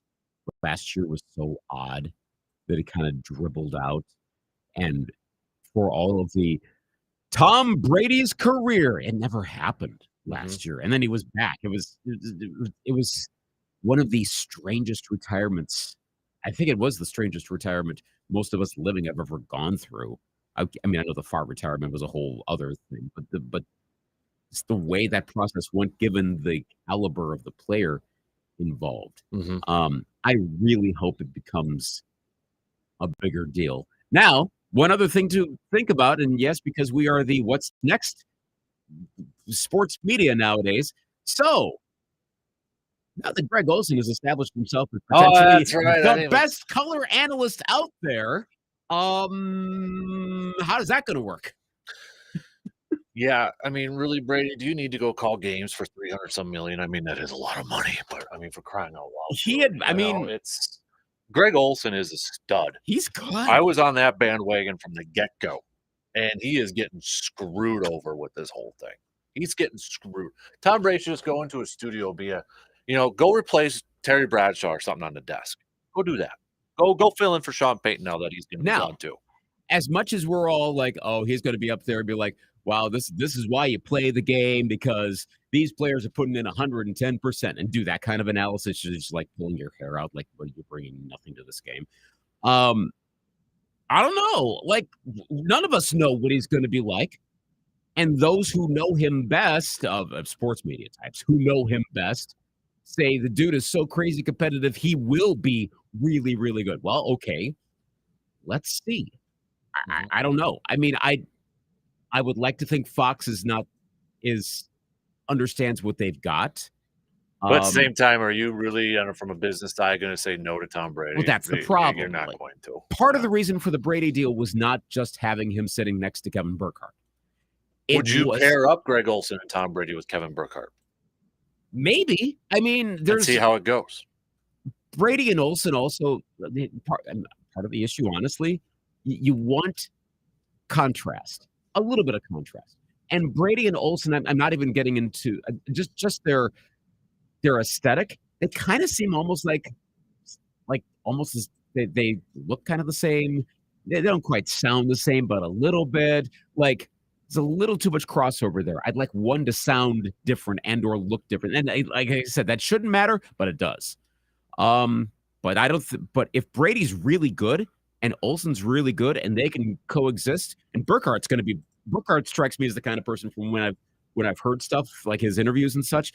I think he would be fine with just about anyone. I mean, maybe it will work. That's been discussed, that this could be a 3-person booth. I can't see Olsen going down to the number 2 booth for like another 10 years. Tom Brady does not strike me as the guy that can go in production meetings and talk to teams, and be that type of guy. He strikes me more of the guy that sits at the desk, has to, like the Jimmy Johnson role. He can fly in the day of and then fly out the same day. And, talk for a little bit and then go back to Florida or wherever he is, go on a fishing boat, like Jimmy Johnson does. He does not strike me as the guy that's going to show up into town 2-3 days beforehand, have these production meetings and talk with opposing coaches and players. And I mean, I'll be interested to hear his, insights on games. Like that's what I enjoy about the Manning casts, where Peyton kind of breaks that stuff down, I think, really well. And who would have thought Eli's kind of the fun comedian commentary part of it all. But I can't see, I know he's going to try, I just can't see him being like that Collinsworth, that Greg Olsen, that Tony Romo guy that's going to go in and spend a few days in a town and have all those meetings and be a part of a play-by-play. I can't see that. I guess it depends on his level of being a competitor. And if that's the thing I keep hearing over and over again. He is such a competitor with whatever he decides to do. He goes all in. Then he should buy a team. Maybe he should go and buy into the Washington Commanders right now. I'll take anyone buying the Commanders right now. Maybe he can team up with Jeff Bezos or something like that. Or he's got Brady brand now. Yeah, make that the Jordan version of football, and make all the jerseys the Brady brand or something. Oh, gosh, wow, TB12 all over the place. So that's the one thing that makes me think he actually will be better at this, that he's going to put more effort into it than I think a lot of us suspect. I don't think he'll be in TV his whole 10 years or whatever. No, that's the other part of it. And And I don't see him as a coach or anything like that. No, not at all. I don't When see that. he was talked about as going to Fox after this was announced, my understanding is the 37.5 million, what if the fig was that the figure, I think 37.5 a year. Yeah, it was some ridiculous amounts. Like, Yeah. holy, words I can't say. This is not just for doing the games. This is being Fox's Like ambassador or something like that. Yes. Yeah. And you get paid for being the Fox NFL like It's not going to be win Terry Bradshaw's money anymore. It's going to be win Tom Brady's money. Does he do promo. primetime shows? Is there going to be a series of Brady documentaries on Fox now? Like all sorts of Brady stuff, which would get eyeballs, of course. That's where 37.5 million makes more sense than just being on every week and calling games when you may potentially not be that good at it. So there's more to this, and that's also part of why I don't know that he's necessarily going to be in the booth that long, and still may not do it at all. There's still some that are like, I don't know, maybe he's not going to go there in the first place. And I think he also understands what Greg Olson's doing too. I'm sure he's like, wow, he's good as well. Now that might get the competitive juices going in a good way to be like, well, I want to be that good, or may go, look, maybe there's other stuff I can do that doesn't involve sitting in a booth. Mm-hmm. I don't know. It'll be fascinating. Really fascinating. I can see him owning a team or doing a John Elway, John Lynch sort of thing, like wanting to be in charge in that competitive atmosphere. I always thought Peyton was going to be that guy, but I still think Peyton can be that guy. I think he's just waiting for the right opportunity. Yeah, to do that. He plays a long game. Mm-hmm. So yeah, I think that's what he's happening. I do think. Yeah, I think Brady's going to be involved in a franchise at some point. Yeah, like head honcho dude, the next Jerry Jones, owner and GM, Tom Brady. He's too competitive to not do. I mean, I don't think TV's going to do it for his competitive thing. I don't think it's going to. It's not going to fill that hole. I don't think so either. No. At least his last pass wasn't an interception. It was a tip pass. It was a little awkward, but it wasn't an interception. Yeah. Well, maybe that's why came back too. So I don't know, but I don't think any of his records are going to be broken. To be honest with you, maybe Patrick Mahomes has a shot or something like that. But I mean, the longevity of this. Here's a breakdown. So in his 20s, Field Yates had this. Tom Brady in his 20s, 21,564 yards passing, 147 passing touchdowns, 3 Super Bowl wins. Pretty solid. Yeah. Tom Brady in his 30s, over 40,000 passing yards, 309 touchdown passes, 2 Super Bowl wins. That was in his 30s. In his 40s, over 27,000 yards passing, 27,600 some passing yards, 193 touchdowns, 2 Super Bowl wins. You can make the case a Hall of Fame resume in each decade. Man. Yeah, no. Maybe a Patrick Mahomes or a Joe Burrow or somebody like that can get that. But again, you have to want to play into your mid 40s. So, and maybe we start seeing more of that. Maybe Brady is the pioneer of this. And 30 years from now, it's all based off health, because you could be a Peyton Manning where you hit the wall like that, or you can take part of the TB12 method and play till you're 46. I mean, if that's out there and you can do that and it works, well, just to say that one can't do that on a regular basis, like that's why I'm always a little cautionary of we'll never see this again. Maybe we will. I mean, there's a lot of time left to go to maybe see something again. It's highly doubtful we'll see something like that again. But I wouldn't necessarily rule it out. And we don't know which player that would be right now. I mean, maybe it's someone else we're not even thinking of who's going to pull off something like that. So maybe it's Trevor Lawrence. I don't know. I mean, so we'll see. But oh my gosh, you really can't put it into words. His career. It's Tom Brady's career. Just I think everybody has gotten burned by big name retirements ever since Favre retired from Green Bay. Because I remember I took part in this, but like the magazine covers, and I remember when I was in college, Books A Million, the Sports Illustrated, they had to sign out only like 2 per person or something like that, because they knew it was. You haven't seen all these like the books that came out, commemorative stuff. You haven't really seen. You didn't see it last year with Brady right away, and I don't think we'll ever see that again, because I think people are too burned from that. Yeah. Like it ain't gonna happen. Right. And I know it's Wisconsin; it's a little bit different, but still, Yeah. even if like Rogers retired, I don't think you're gonna see that. So no. Probably, yeah, because of that other possibility. Though in Rodgers' case, I think when he does announce, it's probably a one and done.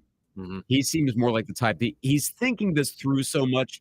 I don't think he's one of those like I think a lot of athletes, and this isn't like an athlete thing. This is again anyone in your career. If there's something that you really enjoy doing for your life, and you say you're going to stop doing it, that's rarely going to be a lock solid. I'm never, ever, ever, ever, ever, because there's some part of you that wants to keep doing it. I am actually surprised. I didn't think he was going to retire this year, Brady. I No, I thought for didn't. one, I thought okay, maybe last year, but then he comes back and I'm like, oh no, he ain't done. He's going to go somewhere else and play. So hey, maybe that's the opposite. I think Rogers is going to play, but who knows? Maybe he'll retire now. So. Yeah, yeah. So who knows with a lot of these folks? The Rogers, I think, does think these through so thoroughly, these situations so thoroughly, that I think when he does decide to retire, he will be 100% set. Yeah.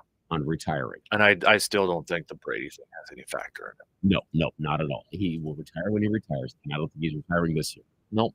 I mean, if anything, if the Hall of Fame wants to just do just 1 year where it's just Brady 5 years from now, and that's the only person getting in, good, whatever. Yeah, don't take any of the limelight away from the other players. Because who else retired this past season? I'm trying to think.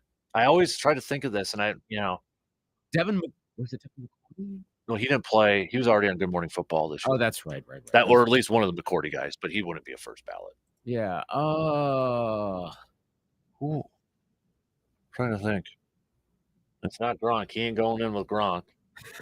Unless Gronk doesn't get in first time, but Gronk's gonna get in first time. Yeah. I don't know off the top of my head if anybody's actually said that they're done. Wow. He might actually pull that off. I mean, there'll be like senior committee stuff like that. Yeah, there's going to be like guys like third ballot, fourth ballot, or whatever on there. They're going to have a full class. It's just they're all going to get overshined right at this point. Of course, it'll be like. I know one. I just thought of one. JJ Watt. Oh, that's right. Yeah, that just came to my head. JJ Watt. That's right. Yes. Duh. Okay. Well, that's interesting. So JJ Watt and Tom Brady will be going in together. Okay. Not bad. I mean, yeah, there's one overshadows the other, but Watt will get his share of attention. Mm-hmm. Yep. That's how that one just came into my mind. So, JJ, I thought there was somebody who had announced that they were done, like and I couldn't think of it, but I couldn't think of it either. So yeah, so Watt and Watt and Brady, and maybe Rogers. Maybe Rogers. That would be a match in a few. What if Andy Reid retired if they won the Super Bowl this year? Then you put Andy Reid in that conversation. So. What if Bill Belichick retired this offseason? Yeah. Belichick and Brady go into the Hall of Fame together. He should do it. It actually would be kind of fun. Yeah. Make bygones be bygones. Yeah. Well, plus their careers are so intertwined. Hey, maybe they could put Robert Kraft in this year with him. You can put a sitting owner in. Jerry Jones is in. We just put all sorts of Patriots in that year. Yep. Gronk waits a year, so he goes in.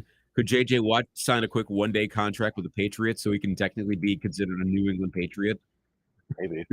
So, all right. Well, that went a little bit too long there. So, it's Tom Brady. What do you expect? Yeah, that's true. So, all right.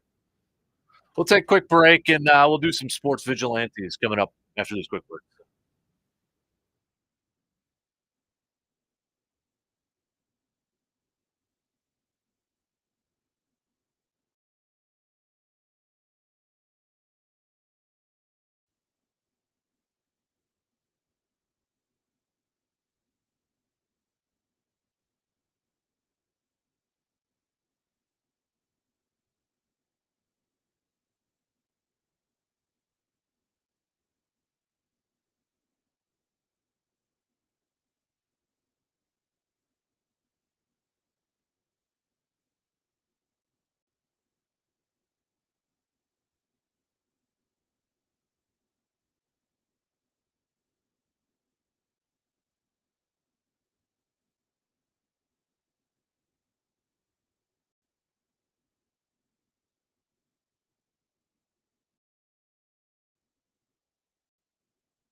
Well, maybe for some, we already saved it with Tom Brady calling it a career. Some people probably want him out of there. Now he's done.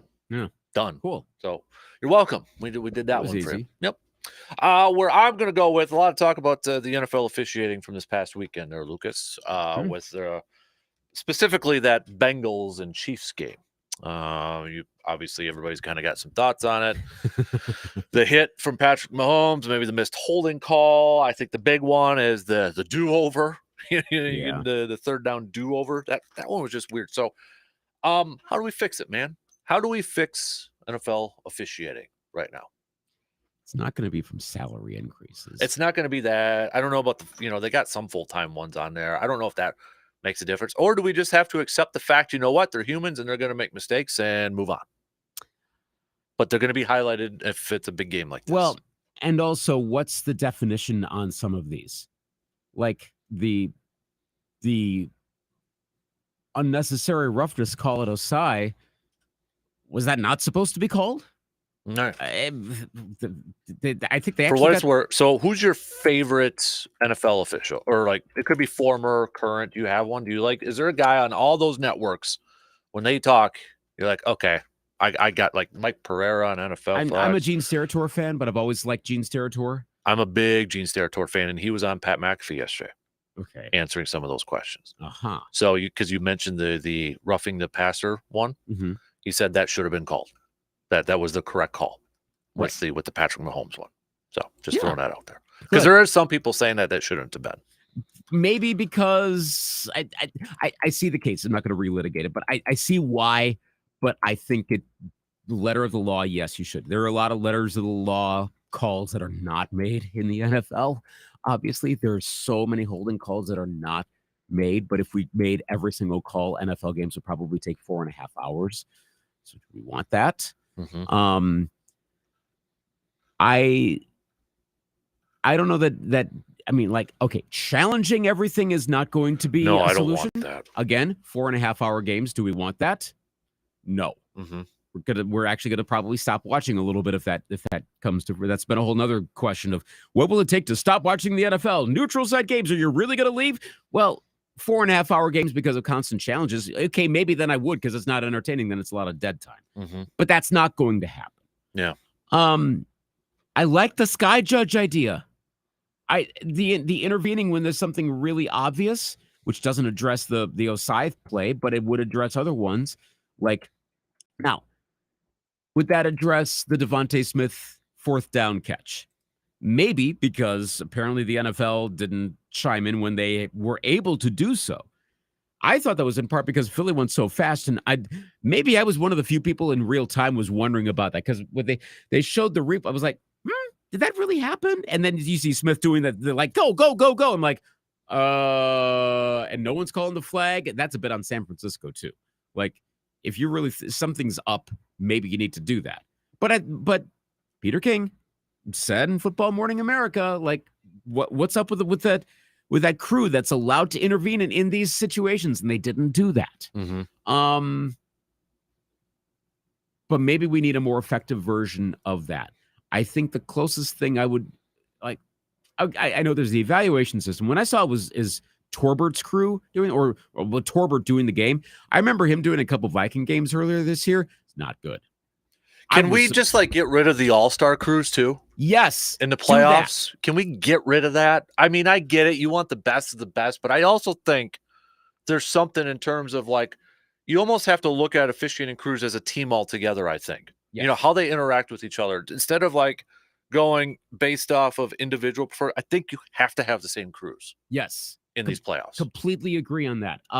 Chemistry matters a good amount. So then have the best crew. I agree. It's got to be the team, the crew that's got to be in the All-Star thing has been knocked on for a while. Why are we still doing this? Is this a union thing? Maybe. Do they get bonuses for maybe? I guess, but if the end result is more problems with officiating where people get upset, and yes, I know, as I think as Andrew Brandt pointed out, like he said, like, yeah, the NFL's probably kind of okay with this in a weird way because it gets people talking. Right. It's all about attention. We'll complain about officials, but we'll watch the games. So, I mean, maybe the NFL actually doesn't see this as a problem. That's a really cynical way of looking at it, but that might actually be the answer here to an extent. They're okay with this because it gets people talking about the NFL and the Shield. And I think it's not a big enough controversy to actually be a legit problem. And I think some of it is involved. There was a wave of some of the best head officials calling it a career. Gene Steratore. Yes. You know, you had these guys leaving because of what? Same reason we've been talking about Sean McVay potentially retiring in his 30s. TV money. TV money is there. And you got these guys that are like, you know, Gene Steratore was like Mr. Official. College basketball one night, he's on a plane and doing the NFL the next day. I mean, that was it. But, you know, he's got, I don't want to say cushier, but let's face it, probably less travel, less hectic, and he's probably making more money. Yeah, it's true. If he gets the opportunity to do that, he should. And I think he's the best. He's really good at what he does. I mean, I think a lot of the analyst types are good at it. Steratore, I've always been a Steratore fan just in general. I guess the biggest solution would be best team instead of best officials. One thing too, not to interrupt you, but okay. I saw some people mentioning, do you put more officials on the field during the playoffs? That's an interesting point. Maybe the trick is you might start to clog the field a little bit more, right? Because you also don't want a guy in the way of a runner that affects. Like he's running in for the game, and he just hit the back judge, and then the other team wins. So, like with the timeout one, the do-over, if you will, because if you see the video, you do see an official running and trying to get the attention. Yes, you do see that.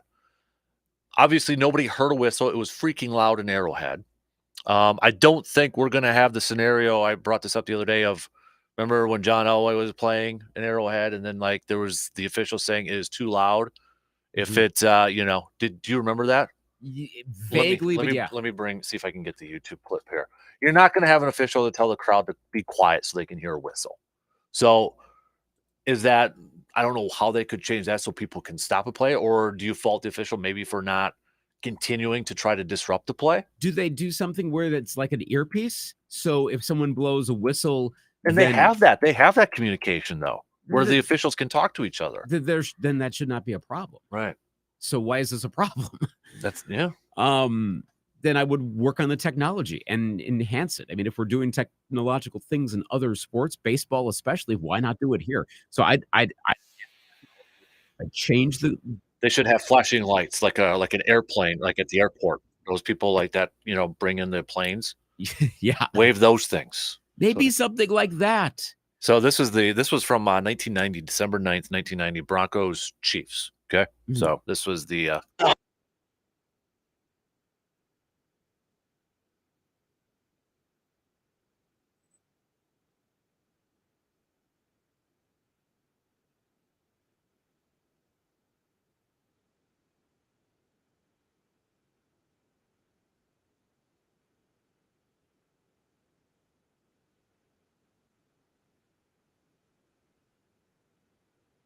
Yeah, that ain't happening anymore. Thank you for your cooperation. Yeah, that ain't happening. Can you imagine though, like if Tom Brady, when he was playing, I guess, now we got to say when he was playing. Yeah. He's like, all right, it's too loud. He just stands up and looks at the official. And then he gets the call at a place my like, God. Wow. At like Arrowhead or someplace like that. Yeah. That would be hilarious. Yeah, not happening. Those are the fixes I would make. I'd enhance the technology so you don't have those. I mean, granted, the whistle thing usually doesn't happen. But to get around potential bad calls, I'd stick with a team that knows each other, knows their tendencies more. I would enhance the ability for New York. For the I love how they just say New York all the time. I know. That's how they refer, just New York. It's not the league office. It's just, hey, where's New York? Yeah. But I want them to be able to intervene a little bit more. I'd also streamline the system too. I'd make it go faster. This is a general thing. I'm very pro replay because the worst is when a call is missed and there's no way to correct it. I've hated that my whole life as a fan. I do like the fact that sometimes New York will call down and be like, oh, they changed it. I do like that to get it right. Right. And then the Devontae Smith thing. Obviously, it was not a catch. that led to a touchdown for Philly. Right. We all agree that. Mhm. And I don't know if you can necessarily alter or change because it was a hurry up situation. Obviously, he knew that could be turned over, Yeah. which might have been your first call. Like, okay, Kyle Shannon, maybe you should just take a second look at this. I don't know, but do you okay, you get like a 5-second grace period, or I don't know if you even attempt to do that, but Yeah. I mean, it was a fourth down play that turned into a touchdown by Philly. We could say, well, look what happened. Brock Purdy got hurt and all that. Yeah, it's okay, but we didn't know at that time that was going to happen. Right. Of course, it was so early in Shanahan's defense. Does he necessarily want to use a timeout at the beginning of the game on that? Yeah, I know it's a but first half thing, but still, it was fourth down too. Yeah, and I know it's where it gets it's tougher. And that's the thing. Like the instant replays that Fox showed beforehand, it didn't seem like you didn't find that replay, and then like they said, they came back after break. They didn't have it available right away. The funny thing was, no, you didn't see it conclusive. Maybe it was just me, but I was wondering, like, as I started to see some of the replays, I was like, I'm not sure. Like, if that wasn't conclusive, the conclusive one came later. Yeah. But even some of those first replays, I thought, that kind of looks like it's not a catch. Yeah. Which should be reason enough. But again, why did the league office not use their ability to overrule at that point? Why didn't they put a pause on everything? They could have done that. But I also think there needs to be a limit on the amount of time you can review. If you haven't determined it within like 45 seconds to a minute, camera shut off. Sorry, we're not going to do the granular go back and forth by a pixel and take 5. No, if you can't figure that out, maybe you did get it wrong ultimately, but then it's close to a 50-50 thing. What about really quick here for the next minute, because you have the whole confirmed or stands as called thing, and it's all dependent on what the call is on the field initially, right? It's like, is there enough to overturn that initial call? Is that too strict? I think it kind of is. You know what I'm getting at? It dictates because you hear like Gene's territory say it all dependent on what the call was on the field. And he's right. In a lot of those close call instances, it depends on what's called and is there enough evidence to overturn it? Is that a little too strict at that point? I think so, but what's the other option? Right. Because if there's inconclusive evidence, and you don't make a call, then what are you going to do? Then you have to figure out, if you just don't call, then what? I don't like it, but I see why it's done. Mm-hmm. I think we just have to live with that one. That's not really being vigilante on it, but what do you do? Yeah. Well, it's a thankless job. For and maybe it's just because they had that wave of guys leaving. It's going to take more experience and getting those guys, those new guys or gals, new officials in and gaining them that experience, and then learn from your mistakes a little bit. Maybe I'm being optimistic, but I think the league and the officials will work to make sure something like this doesn't happen in some capacity, though, that it will be less talked about. Because as much as, again, I went through the whole cynical thing of, well, more talk about the NFL. I also think the NFL, really, if you ask them, they're like, well, we'd rather not have negative talk if at all possible. Mm-hmm. Can we fix it? If we can, they're not that cynical to try to go all heel on this. Right. And nothing's rigged. It's done. Gosh, that's so stupid. If anyone needs convincing, listen to the first 5 minutes of the SV Pod episode from this week. Scott Van Pelt really lays out how rigged this was. Yeah. Oh my gosh, that was an epic takedown of the rigged thing. Yeah. All right. Tell you what. Thanks, Tom Brady, for screwing up the flow of everything here. So we'll do some stock reports to kick off the 8:00 hours, and we'll do showdown between 1963 and 1975. So, all right. 2 hours in, we got one more to go. We'll be back after these quick words.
All right, third and final hour kicking off right now. Appreciate you all tuning in and all the comments coming through. I know we haven't gotten through all of them, but we got quite a few, so we'll get back to those a little bit later on.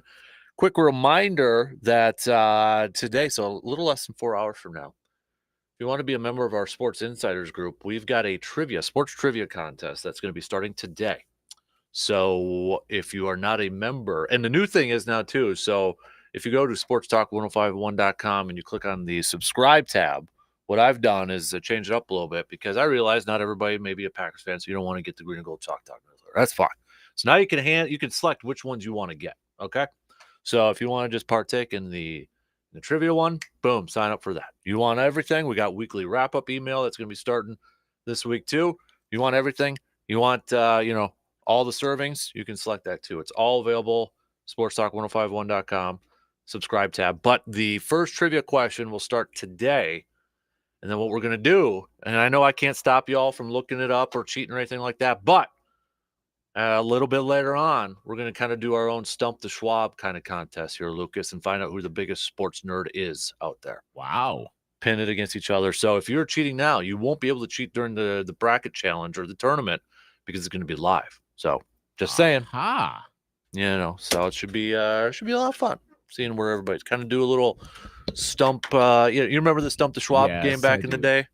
There was another sports trivia game I'm trying to think. Oh, we were talking about yesterday. You Don't Know Jack. Do you remember that? Yes. Computer game I had as a kid. I remember playing that in college. Yeah. Mm-hmm. So we'll see. But sign up because the first one, and then we're going to have a live leaderboard up on our website too. So you have some bragging rights up there. Cool. So. I like that. All right. That's really cool. Well, you can partake too if you want. Lucas. I could, yes. Don't cheat though. I try not to. Okay. I think, correct me if I'm wrong, I believe it was Chris Earl. Remember, he was a sports guy at EAU, then he left, came back. He was a news guy at EAU. I was actually just messaging him the other day about the EAU stuff, and he was on Stump the Schwab. Really? Uh-huh. I did not know that. Uh-huh. I remember watching that like on ESPN Classic, like the old episodes. I think it was Stump the Schwab, or I'm trying to think, did they have like another game around that time? I think they did. It might be that other one. It was one, or maybe it's the same thing. Whatever it was, he was on ESPN. He did one of those, and he's like mega sports trivia. And obviously, to get that far along, you kind of have to be. Yeah. But yeah, he's that good. Awesome. So, yeah, that'll be sent to your inboxes. Scheduled to send out at noon today. I already got it typed up and ready to go. So. Cool. All right, you ready to do some stock reports here? Let's stock reports.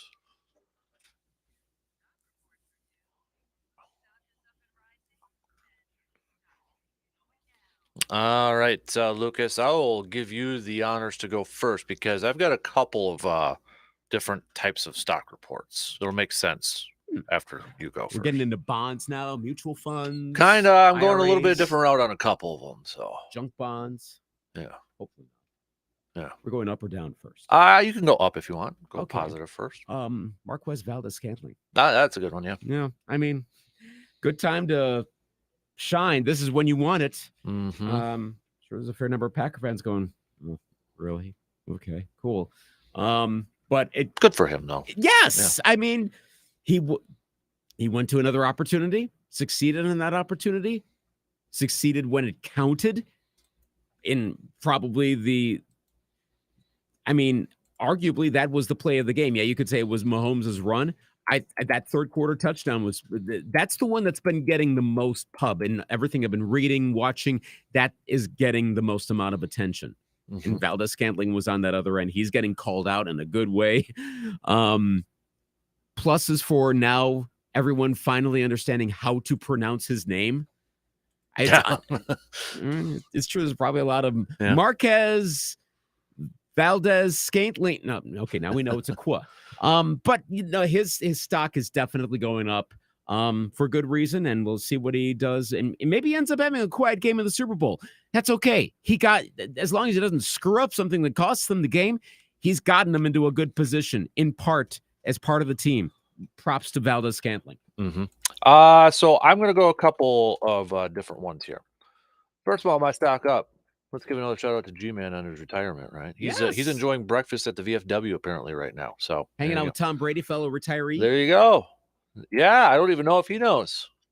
Look at him and Tom Brady have something in common They now. retired the same week. Yep. How about that? So now I would say, does G-Man go into the Hall of Fame same year, but he already is in He's our he's Hall all of Fame. Hall of Famer. By the so way, there. when do we have our next? I know it's sidetracking, but when do we have the next Hall of Fame induction class? Whenever it just kind of hits me like somebody deserves to be in it. It's kind of like the baseball one a little bit. You know, some years we may, some years we may not, sort of thing. Oh, great. So we got like 75% totals, and we're going to have Yep. years and nothing happens, and we can blame Rob Manfred. Well, or I Bud think Selig. we got to be fair too in the sense, like, do you really want to follow up G-Man? So you might need that year grace period. Yeah, that's a good point. Yeah, just being fair to everybody else. Sure. So, my other one. So this is where I'm going to go a little bit. So bear with me here for a second. This is who I think their stock should be up. It's not up, but it should be up. Okay. Finally, you and I have talked about this how many times, Lucas? But now there's people actually questioning this. TJ Lang, who played for the man, is even questioning this. Why? The whole Mike McCarthy, Sean Payton comparison. You and I have talked length, right? We went through the Yes. numbers. Yes. You've got writers that are, yesterday, as soon as the Sean Payton thing, our good friend Rob Demoski even put it out there. Let me see if I can bring up his tweet here in a second. Of course, it's not loading up there, but he threw out some numbers and statistics comparing it to TJ Lang. Also, he's he put out a tweet out there saying, why is there this different talk between McCarthy and Payton and all that, when really, when you look at the numbers and statistics and, what kind of comparing everything, why is it different for them? So will that improve McCarthy's stock? I don't think so. It will, but it should. I'm just saying. It should. Because Sean Payton's getting $20 million per year, for crying out loud. $20 million. Well, and here's the thing, too. This will help Payton if this happens. The Broncos were so decrepit on offense this year. Let's put a big asterisk on it, because the defense was actually pretty good, but their offense was so ridiculously inept. Mm-hmm. It's not going to take a lot for Sean Payton to turn that team around, and then it's the second Sean Payton turnaround reclamation project. Well, and that's going to put him a mile ahead of Mike McCarthy. Even though McCarthy's got 2 straight 12-win seasons, and first time the Cowboys have gone back to the playoffs since the 2000s or whenever, but we just kind of memory hole that because that doesn't fit the narrative of Mike McCarthy, the incompetent coach. Mm-hmm. Yeah, this was Rob Demoski's tweet. Before anyone fawns over Payton and rips McCarthy, maybe they should look at this. Payton's record: 152 and 89, 631 winning percentage. McCarthy 155, 97, 614. Payton 15 seasons, McCarthy 16. Losing seasons, each had 4. Playoff appearances: Payton 9, McCarthy 11. Playoff record: Payton 9 and 8, McCarthy 11 and 10. Super Bowls both won. Conference championships: McCarthy 4, Saints 3 for Sean Payton, and and then of course Sean Payton's got the suspension for a year tagged to it, which I'm sure, like you as a fellow Vikings fan's okay with that one. Yeah. Yeah, that was easy. Justice. Yep. And I was the one that was also saying, I don't know how much it was necessarily Payton versus Greg Williams, but yeah, that's still a thing. Mm-hmm. Mm-hmm. I know Brandon is not a Sean Payton fan. Understandable. Yep. Has Brandon expounded on what he would think if Sean Payton became the Vikings head coach? I honestly, I don't know if I've asked that, but I'm curious what he says, because again, I don't, as much as I'm very bitter about that game. At the same time, Favre, don't throw a touchdown or a pick. Don't throw a pick. Yeah. Don't throw a pick. I'd be fine with Payton as Viking head coach. I'm curious what Brandon would say, because he's a similar diehard, but we all have our different opinions, and I wonder what he would say on that. Does the whole Rodgers drama sort of thing actually kind of put McCarthy maybe in a more positive light for some people?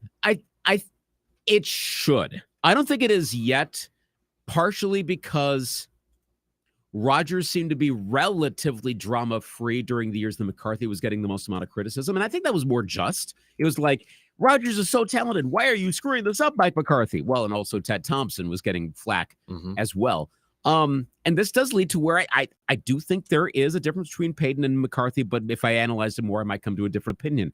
I think McCarthy made more in-game mistakes than Payton did. Mhm. And then maybe that means Sean Payton is a better coach. I just don't think it's this is not Ray Scooter McLean versus Vince Lombardi, okay? There are a lot. It's not like $20 million a year versus $6 million a year difference. Right. They're a lot closer. And if McCarthy was really that bad, would the Cowboys be as good as they've been by and large? I think McCarthy, though, too, is really going to put a lot of pressure on him. If he is, in fact, which the reports are saying he's going to be calling plays next year, well, then he's got nobody else, or the Cowboys got nobody else to, kind of like if something doesn't change, then that target's on McCarthy is putting the target on him right now. Fair enough. That's a good way to do the whole chips in. Good. Mhm. Okay, let's find out. Yep. But I think because it was a different era and because McCarthy has gone to a place where he's in a brighter spotlight and because for whatever reason, as we talked about, McCarthy isn't as likable, which again seems strange because he seems like he'd be a very Packery kind of guy. Yeah, he's Pittsburgh. Yeah, right. Yeah. This is a similarity. It just kind of is, but that never really stuck. So I don't know. He should be getting more credit than he does, and I'm still waiting for the reassessment here in Wisconsin, and I don't think It's almost we're there yet. almost kind of like with the presidential rankings. It seems like Mhm. the more the years go by, Yes. those presidents kind of move up in ranking. You know what you know what I'm talking about Yep, when those it come happens. out. So. It happens a lot, and it can also reset the other way too. I mean, Mhm. look at a lot of the recents. George W. Bush has looked a lot better in recent years. I'm not saying myself, but you've seen the numbers. Yeah. They've gone up. Clinton went up. Now Clinton actually then went back down, but that's because our society reassessed a lot of stuff from that era. So it can change. I would like to think for McCarthy it changes, but it may take getting to a conference championship game, getting to a Super Bowl, winning a Super Bowl Mhm. to do that. It kind of sucks, but Yep. that might be what's required. Yep. All right, stock down. Yeah, it's not really a hot take here. Badger men's basketball. Yeah, they're poo-poo right now. I saw the new bracketology yesterday. They are first four out. That makes sense. They were a 5 Yep. seed not that long ago. Nope. Well, what's wrong? A lot of things. It's a lot of things going wrong at this point. They don't have that guy that you can, I call it the stopper. They've gone through how many stretches at the end of games where they haven't hit a shot. They don't have that go-to person. They're getting out-rebounded. Their free throws stink. I mean, it's a lot of different things. And, Greg Gard said at the beginning of the year, kind of labeled them the drama team. Mhm. It caught up to them now. They're squeaking by those games and they're grinding them out. And I was one of them, too, that said, hey, maybe this will help them later on the season when they get in that Big Ten schedule. It's going to be tough. It went the opposite way. They were getting by and it ain't working anymore. This is and the thing is, it's the Big Ten. I think the Big Ten outside of Purdue is a little bit down this year. Yeah. I mean, the Badgers, with just a couple wins, few more wins, they could put themselves in the top half of the Big Ten standings again. Yeah. It's not, they're in the bottom 4, I think, right now. But with how the Big Ten is shaping up, besides Purdue, because they're the outlier in this thing, they could be like a 4 seed, 3, 4, 5 seed when it comes to the Big Ten Conference tournament. I agree. I mean, season's far from done. We've seen the Badgers go. They've been a streaky team before, so I won't rule anything out. And it's good right now. Nope, it isn't. I got 2 stock. Whoa. Or no, just 1 stock faller. Oh, Sorry, okay. but I was going to say the other stock riser that we could put on, and I know we said it a couple weeks ago. Start paying attention to them. Marquette. Yes. Marquette boys They're basketball. getting close to top 10 at this point. What Mhm. they're 12th or 14th. Okay. Yep. I know they have the tendency to lose a bit here or there, surprisingly, but They put themselves in Big East contention. So, they're looking really good. and I will say too, speaking of Milwaukee, UW Madison's right up there with, UW Milwaukee's right up there in the Horizon League for men's basketball too. That is Mhm. quite the turnaround in 1 year for that program. By the way, not to go too far off track, but which is the more prominent men's basketball team over to the West? Is it the Gophers or St. Thomas at this point? Probably St. Thomas right now. Yeah. Tommy's. I actually started following them on ESPN. Reminder: they're Division I now. Yeah, they could be in the NCAA tournament. I mean, and I don't know that they will this year, but they're eligible. The Gophers aren't the only show in town over there anymore. No. Okay, my stock faller is whatever we're going to call it, the Pro Bowl games or whatever. I mean, I don't know if anybody's heard this, but so Derek Carr's back in it because, you got quarterbacks dropping out or can't play. So he's going to actually be in Vegas wearing a Raiders helmet for one more time. But how about this? Tyler Huntley's in the game now, or whatever activities we're calling it. He has thrown a whopping 2 touchdown passes all year. He's the backup quarterback for the Ravens, and he is in the Pro Bowl game, whatever. I don't know how these games, I know they are, if anybody was watching conference games, piping this thing up with the Manning commercial with Peyton and Eli. They are really trying to get people to buy it. Maybe it'll be great, but you don't have a Patrick Mahomes because he's in the Super Bowl, Joe Burrow, Allen. They're not in there. And I don't know how this is going to work out. I think they were really hoping that this was going to be a turnaround. You attach the Mannings to it. But you look at some of the players that are attached to this, it's like, oh, okay, yeah, maybe I'll check out. Well, I don't know. But that really 2 touchdowns. He threw 2 touchdown passes this season, the fewest by far for a quarterback selected to the Pro Bowl since the 1970 merger. now, didn't he actually get a good number of votes? He did from the fans too. Yeah, That's the thing. So Yeah. this isn't exactly like, wow, we've gotten through 28 quarterbacks and we can't find anyone. I mean, he actually was rated fairly highly.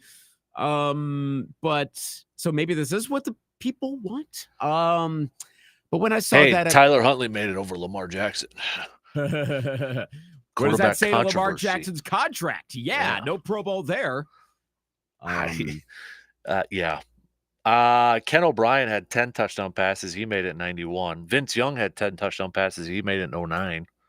The other one was 6. Is it Mike Barala? What year was that? 75. Yeah. I mean, granted, back then, like if you had 6 touchdowns, that was a pretty, Mhm. it was okay. Are you going to be watching this new reinvented Pro Bowl games? I don't know. Like, I want to give it a chance. Mhm. Maybe it will actually be cool. But seeing Huntley get in, like that was the thing I wanted. I was hoping that this not being a game was going to get away from the whole, I think I might have a little bit of a dry pinky finger. Sorry, I can't play in the game. That we'd actually get those who are voted in and not be down to the 6th, 7th alternates and with like the Mitchell Trubisky Pro Bowler situation. Well, since it's like the games now, yeah, can it be positionless? I guess. I mean, You know what I mean? Like it's dodgeball, it's flag football and all that. Like, can we just go like make the list of the top players and make it position? And I know that might do a disservice to some linemen and such, but I mean, do we really need to replace a quarterback with a quarterback at this point? I don't know that we necessarily like. Yeah, maybe they do need to have it, but have it that way. But then, yeah, okay, maybe we do need to blow that up. That's been discussed for the NBA All-Star game. That maybe we do go positionless because then you're more likely to get the 5 best players in any given moment, especially the way the game is played. Like Joel Embiid's not a starter, right? Right. In the East or for Eastern, Yet he whatever could be team. the MVP of the season. And I know that's a little bit of a recency thing that he's gone on a tear of late. So that's before after a lot of the boning happened. But this does not make me want to tune in. This is, again, it's entertainment. Do you want to watch any of this stuff? And it's supposed to be for the kids too, which I think we have to, and I'm guilty of it too. Like, I guarantee you Hudson would probably like watching this. Right. Like in the playoffs, Mm-hmm. which I don't know why they didn't. Maybe I missed it, but he was asking. This is a 5-year-old asking, can we watch the slime version? Talking about the Nickelodeon one. Bingo. So that's why they do it. Right. For that. And I'm like, I don't think they did one this year for the playoffs. They did it in the regular season. Yeah. They didn't do it in the playoffs. And one of those bad, like Saturday or Thursday games. Right. But that's a 5-year-old asking, can we watch the slime one? I'm like, there you go.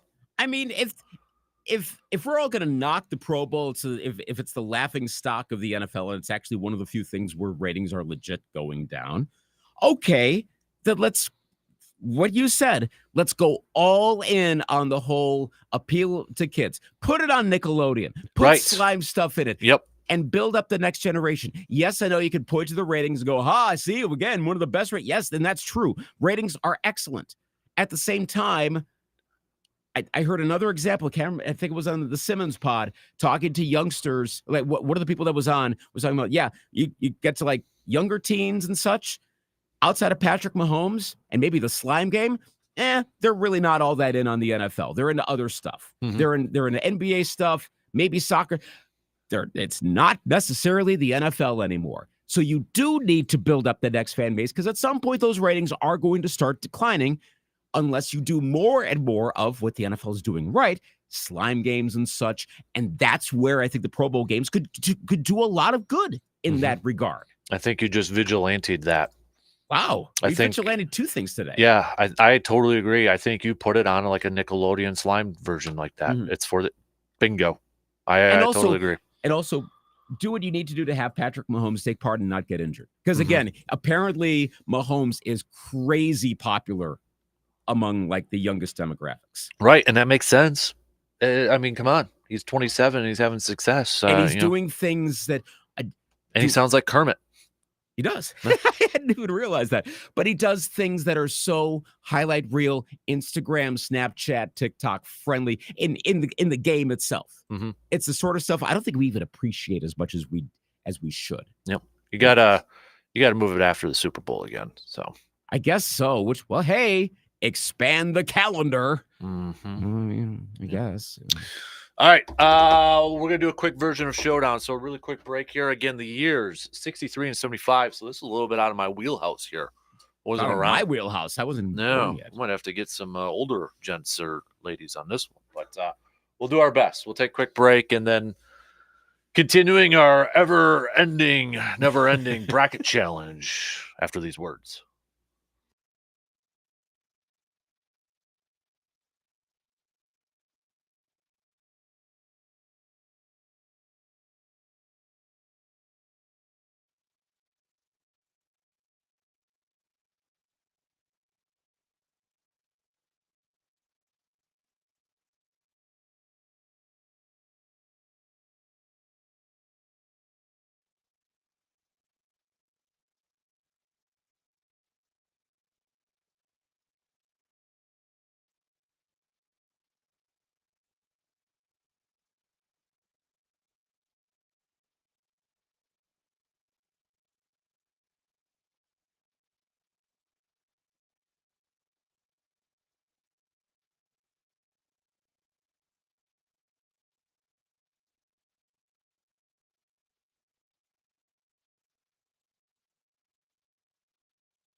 All right, the 2 years that we got going at against each other, 1963 and 1975. We got to be getting really, really close to advancing to the second round in this whole thing. I mean, it's getting harder now to try to figure out. See, I've abandoned the website that just randomly assigns it because we're running out of years. So I just have to go through this and find 2 years and match it up. That's where we're at this point. So get it done. and I've double checked it a few times to make sure we haven't done these years. And Okay. according to the list, we haven't. No, we so haven't. All right. let's start with 1963 in sports. The NFL championship. Again, this was pre-NFL or merger. Excuse me. Bears over the Giants, 14-10. The first ever inductees of the Pro Football Hall of Fame. Mm-hmm. And their Packers were very well represented in this. You had Don Hudson, Johnny Blood McNally, Cal Hubbard, and Vince Lombardi, Curly Lambeau as a part of the inaugural class in there. So not too shabby right there, right? Mm-hmm. What else do we got in 63 here? Rose Bowl, USC over the Badgers to win the college football national championship. That was the 62 season, but it happened in 1963. Right. Think about that. First postseason. This was actually the first postseason bowl game to feature the number 1 and number 2 ranked teams in the country. Is it kind of a de facto national championship game? Mm-hmm. How many people? I'll be honest. Like I knew about, but is it? I'm surprised. Maybe we don't talk about that Badger team, like the '82 Brewers and such. The early '60s Badgers have been overlooked some. I think it's because you get that far back in college football. It's kind of like how, I mean, I'll use an example of my favorite team. Gophers have a bunch of national championships. And it's like it's a whole nother, like you think we segment off football championships pre-Super Bowl and post-Super Bowl? Try old college football championships. Mm-hmm. Like, who remembers that TCU has a national championship? They do. I mean, it counts. It's just a long time ago. So you get back to like the 60s and before, and for some reason that doesn't matter anymore. It should, because I guess today's stuff at some point is not going to matter, but it all should count. And the Badgers, again, Pat Richter era, they were genuinely a good team. I think it's just too far distant. I think it maybe got more attention. I seem to recall it getting a little more attention before they got good in the Alvarez era. And once that happened and the Badgers got consistently good, went back to the Rose Bowl, then that allowed the 60s element. I think to a degree the 82 era has slipped some because the Brewers have gotten consistently good. It's still there because of the accomplishment. But well, is it still there too? And I don't mean to be morbid about this, but like Robin Yount and Paul Muller are still around. Yeah.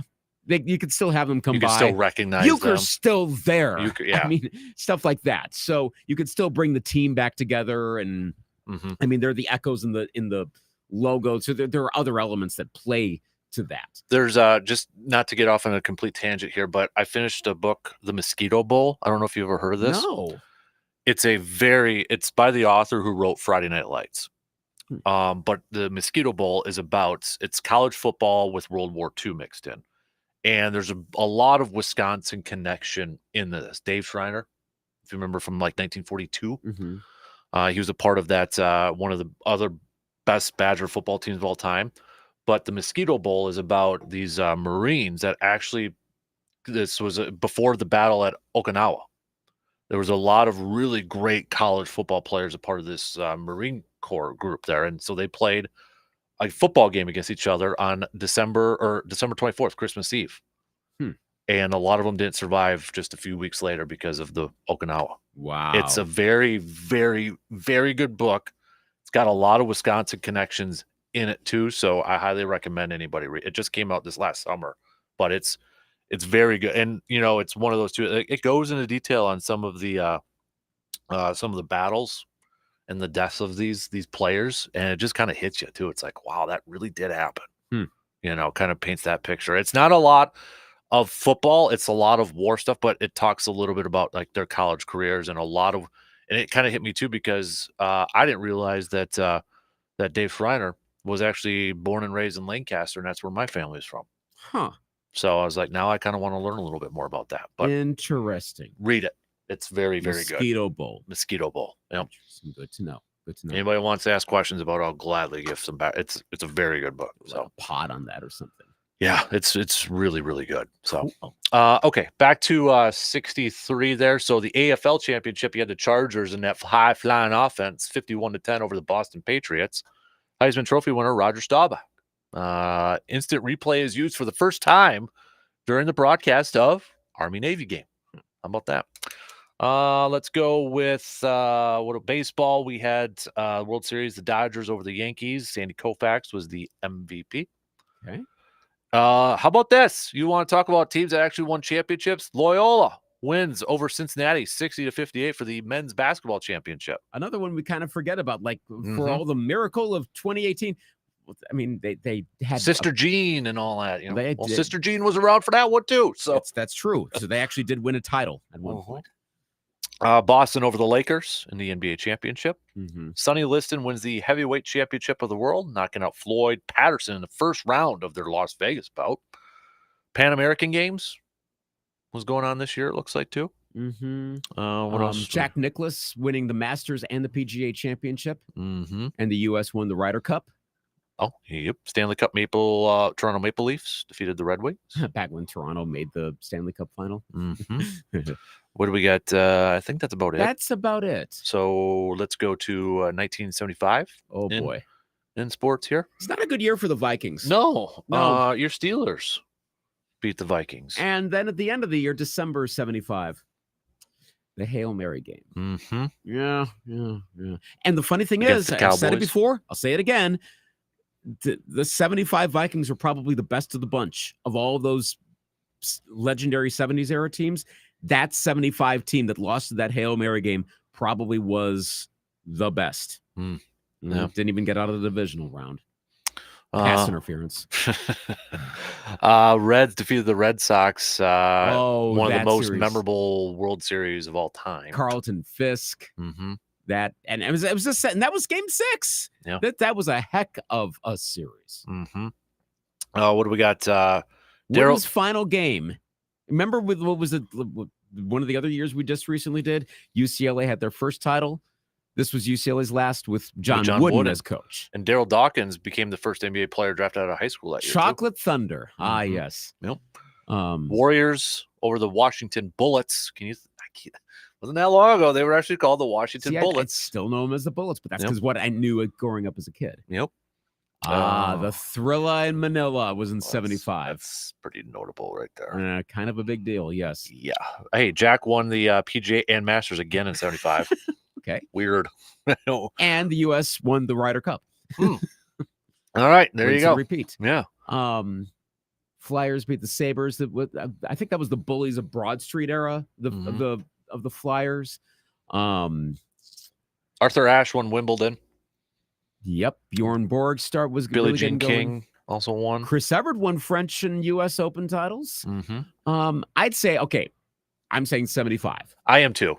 A lot of it is especially when you said the Thrilla in Manila was It's kind of like the pretty iconic big one right deal. there. Yep. How about music? We'll do music quick. Okay, 63. Again, album-wise, this is right when albums are transitioning from a collection of songs to works of art. But you had the first couple Beatles albums with the Beatles, Please Please Me. Both came out 1963. John Coltrane was starting to was releasing some good stuff around that time.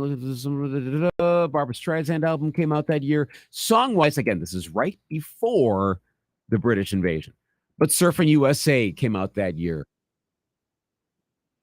Stevie Wonder, when he was still known as Little Stevie Wonder, Fingertips, his first #1 hit. My Boyfriend's Back was out that year. Wipeout from the Safaris.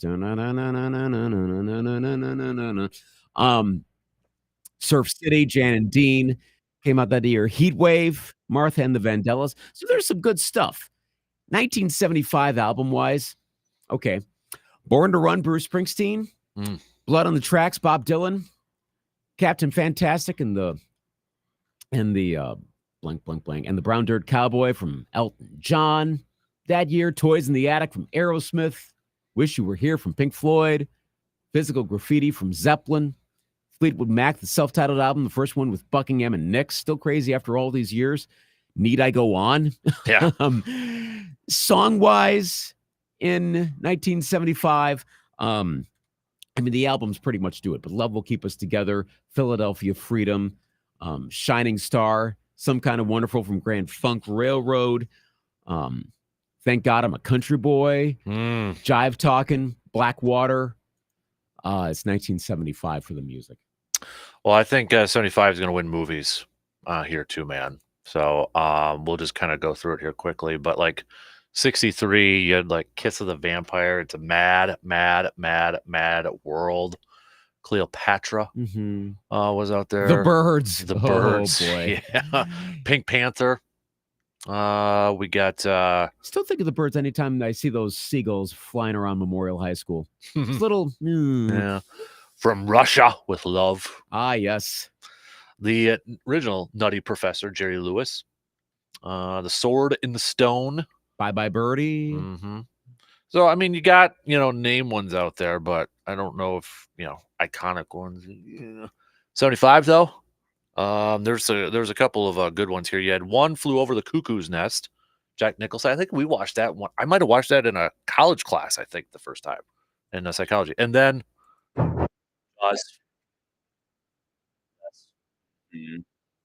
Rocky Horror Picture Show, the Monty Python and the Holy Grail. Yes, Monty Python. It's 75. Yeah, and again, it drops off fairly fast. It does, but very top heavy. I would take 75. That one is probably actually one of the closer of the three, but I'll take 1970. But yeah, I would agree on 75. Jaws, it doesn't scare me. It just freaks me out. It's like one of my movies that just kind of like freaks me out a little bit. Like that is the reason I think I don't like the ocean. Still have not watched that movie in full. What?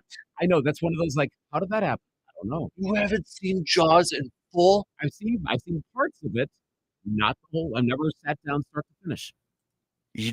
I think you are running into a potential idea here. Because you haven't seen some of the iconic. We've talked about this once in a while. You might need to like make that a thing. Like when you sit down, just grab yourself a bucket of popcorn and record yourself watching that. Reaction videos. Yeah. I didn't know you didn't see Jaws. No, I've not seen Jaws. Wow. Even I'm like, how did I not see Jaws? But I've not seen Jaws. Like even to this day, when I'm scrolling like on Instagram or TikTok and I see shark videos, it kind of freaks me out. Like it's not like I'm scared. It's just like it's more maybe like freaked in amazement. Like wow, that's something that big and powerful. And again, underwater. And again, anything that's kind of horror like it's among the last things I'm going to seek out to watch. So that might be part of the reason. But I would watch it. Like I totally would. I'm not going to not watch it. I know I'm in a minority on this, but Jaws is the better 4th of July movie than Independence Day. That's my tradition on 4th of July is watching Jaws. Maybe I'll have to do that this year, especially if it's like a crazy hot, humid day. Then maybe I should break out Jaws that day. I was speaking of weird stuff underwater. I know we got to go in like 5 minutes right? 5 minutes. You good for a few more minutes? Oh, yeah, I got another 5. Okay. There was something like when you scroll through like Facebook, you got weird stuff that pops up. And I read this article about like there's divers. I think they said it's Mississippi River, but is in Iowa or maybe it's in Mississippi too. But there was like divers that, go under these dams to like do some repairs and that. But a lot of them won't do it again because of the insanely huge catfish that are there. Really? Yeah. Like there were some saying that they were like divers like in the war or something, but they won't do that because it just freaks them out seeing these huge catfish just hanging out under the dam. Do the catfish attack? No, I think it's just they're so big and it's so muddy, like it's a murky water, that when you get that close, it kind of gives you the heebie-jeebies. Wow. And I mean, a catfish isn't the prettiest fish in the world either. That's true. So you got like this mammoth thing with whiskers and murky water just like hanging out there. Yeah, that freaked me out too. Huh. That's just, I was reading that. I'm like, how big are these things?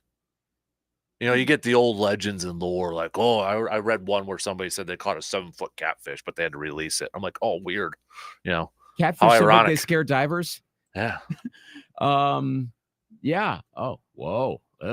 Yeah. It's like, I'm like, oh, okay. It's something about the water. Like, I don't know what's underneath that. And if it's something big, that's what gives me the heebie-jeebies a little bit. I don't know. I will say that hasn't quite freaked me out a ton yet. The whole like what's under the water. And maybe it's because I've never seen like a whale or shark in the wild.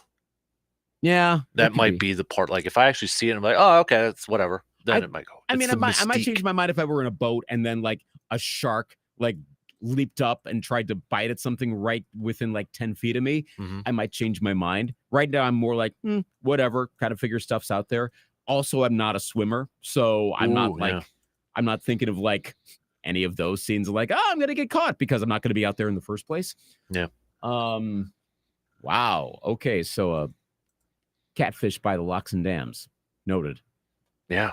Yeah. I'll have to maybe send you that. It was in the Mississippi Yes, River. do that. I don't know if they said Iowa or it might have been just like state of Mississippi, but they're talking about these divers. Well, because the lock and dam system goes down to like up to not quite, but just about to St. Louis. Mhm. There aren't any dams further south. Now the catfish would make sense further south, but maybe they made Right. their way further north. I mean, Yeah. they don't have any dams to deal with until St. Louis, and it's not that much further up till you get to Iowa. Mhm. So maybe we were getting some northern catfish, Mhm. really ugly catfish. Well, floating around. hey, if Jake from State Farm's listening, he knows this. Remember, there was a shark That's right. that was caught up here, or like pepping or something down there. So That's right. was a shark, believe it or not. Could be driving over the bridge at Wabasha and look down, and there's a catfish coming up like, hey, what's up? Like, It's funny that do you know what you just referenced there? That is literally like grumpy old men. Grumpy old men. Yeah. Grumpy That's old men, right. the catfish, Yes. and Yes. What was the name of the catfish? Catfish Hunter? I think it was. Yeah. Right. Another solid movie. Which involved Anne Margaret, who was in which movie that we referenced? Oh, Bye Bye Birdie. was she? Okay. Yes, she was. Bye Bye Birdie. Oh, That came up in that her sequence, like her singing sequence at the end of it came up in my YouTube the other day, and I can't figure out why. I don't Really? know. I wasn't looking up Anne Margaret stuff. I wasn't looking up Birdie stuff. So I don't know. Maybe it knew we were going to talk about this. never know. Mm. You got things that kind of just pop out there, right? I did not know that was Burgess Meredith's last film, Grumpier Old Men. Yeah. Mm-hmm. Kind of weird because, not to ruin it for anybody, but he did pass away in the movie too. Wow. So, It's getting eerier still. mm-hmm. All right.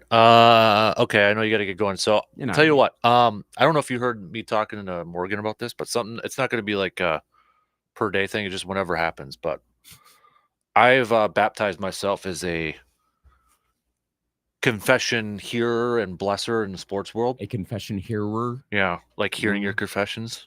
Okay. I don't know what's the proper way of saying that. I don't know. A priest. No. Rabbi Dan. Pastor Dan. Yeah, let's be a little careful with a religious thing. Yeah. You know, just saying. Mm-hmm. It's not Grumpy Old Men 2. It's Grumpier Old Men.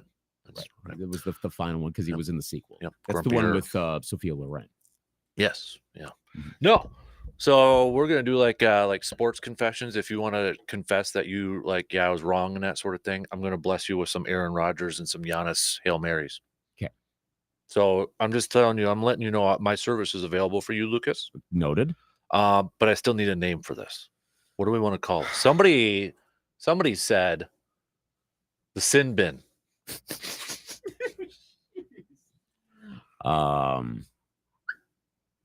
Sin bin?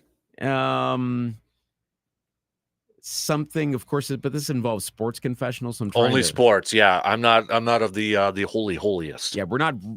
If you got, I real could issues, go online, I guess, and get ordained. Look, but there are other places you can go around here that will actually help you with that. Mhm. This isn't the one. No. Okay. But I will help you with your sports one. Well, it's a confessional box and there's a penalty box, so Ooh. maybe there's some sort of tie-in Just there. like the confessional box sort Yeah. of thing. Okay. Yeah. All right. Yeah, get out of the confessional, get out of the penalty box. 2-minute minor. Yeah. Sports purgatory, get out of that.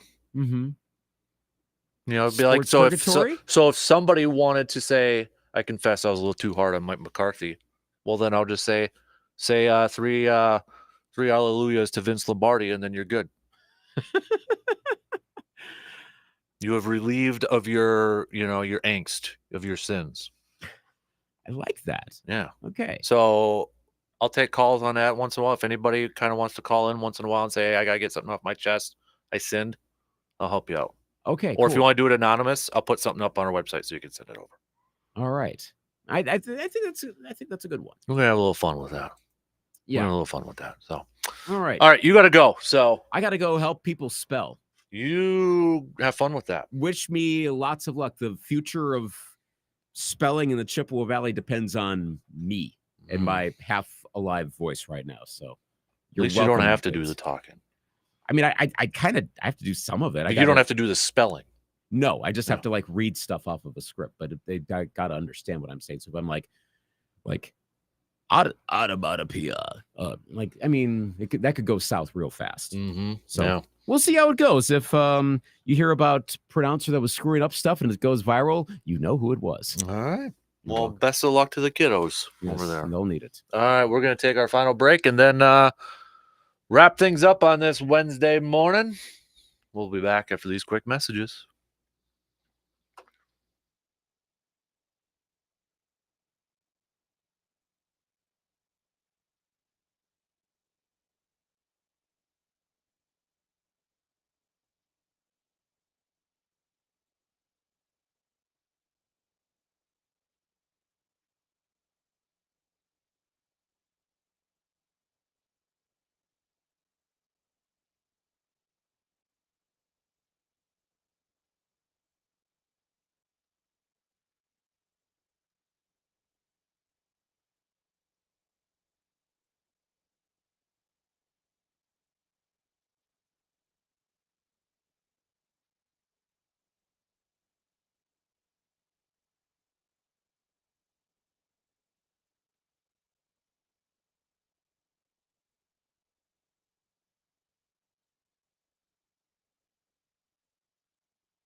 All right, wrapping things up on what turned out to be a kind of a crazy busy Wednesday morning here.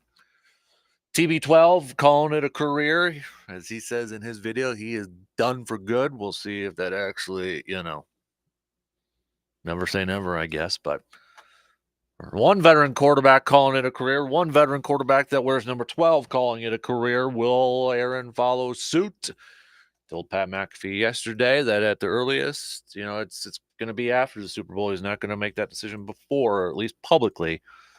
But sure sounds like it'll be shortly after the Super Bowl at that point. Will the Brady retirement have any bearing on it? I don't know. I guess we'll find out when we get to that point.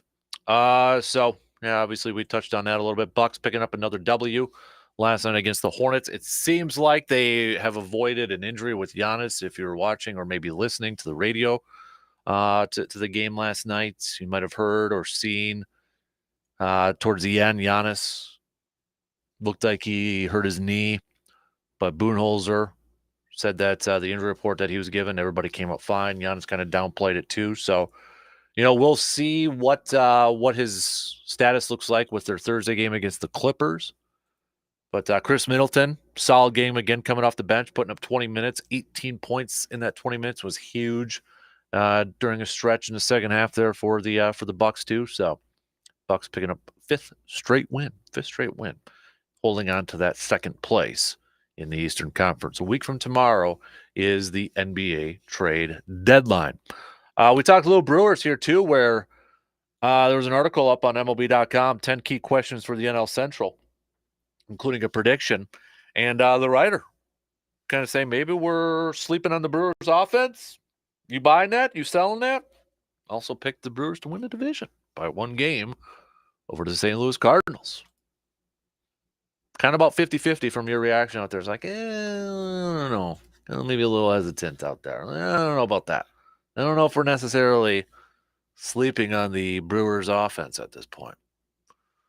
Pitchers and catchers. I saw the Brewers yesterday putting up packing up to head over to Arizona.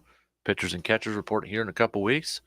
And now that we are in February, we can talk about spring training games starting at the end of the month. So that's coming at you.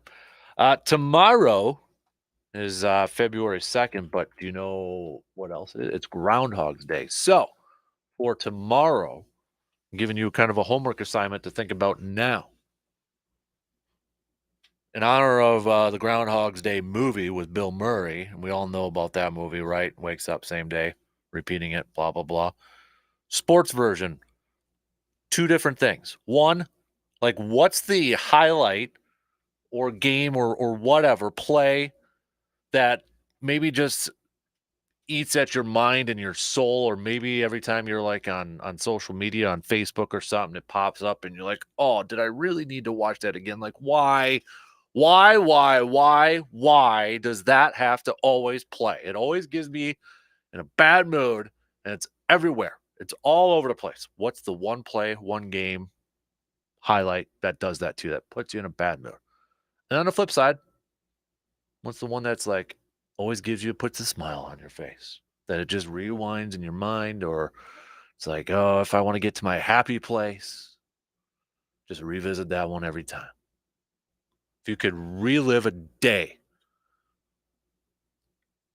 like your favorite sports day, that you could relive it, what would it be? It could be something that maybe you were watching. Maybe you were actually participating in, if you want to go back to your playing days. So you got some time. You don't need to send those over now. That's going to be for Groundhog's Day tomorrow. So you can think about that. All right. And I'm sure there might be a couple of answers for both sides there. So we'll hit that up tomorrow along with some receiver defer. It is a Thirsty Thursday tomorrow. Also, what has you fired up? We'll hit that up coming up tomorrow too. And don't forget, you got like 3 hours until it gets sent out. If you want to partake in our Sports Nerd Trivia Challenge, sign up for free at sportstalk1051.com. Just click on that subscribe tab, and then you'll see where the different things you can subscribe to. First trivia email is going to be sent out at noon today. And I can't stop you from cheating, but we'll have the leaderboard up, and then later on, we're actually going to have a tournament, and it's going to be live. It's going to be like a Stump the Schwab sort of thing, okay? So look for that. You still got some time to sign up to make sure you get that email. DP and the Danets are up next. Wonder what they're going to talk about. We'll be back tomorrow morning just past 6.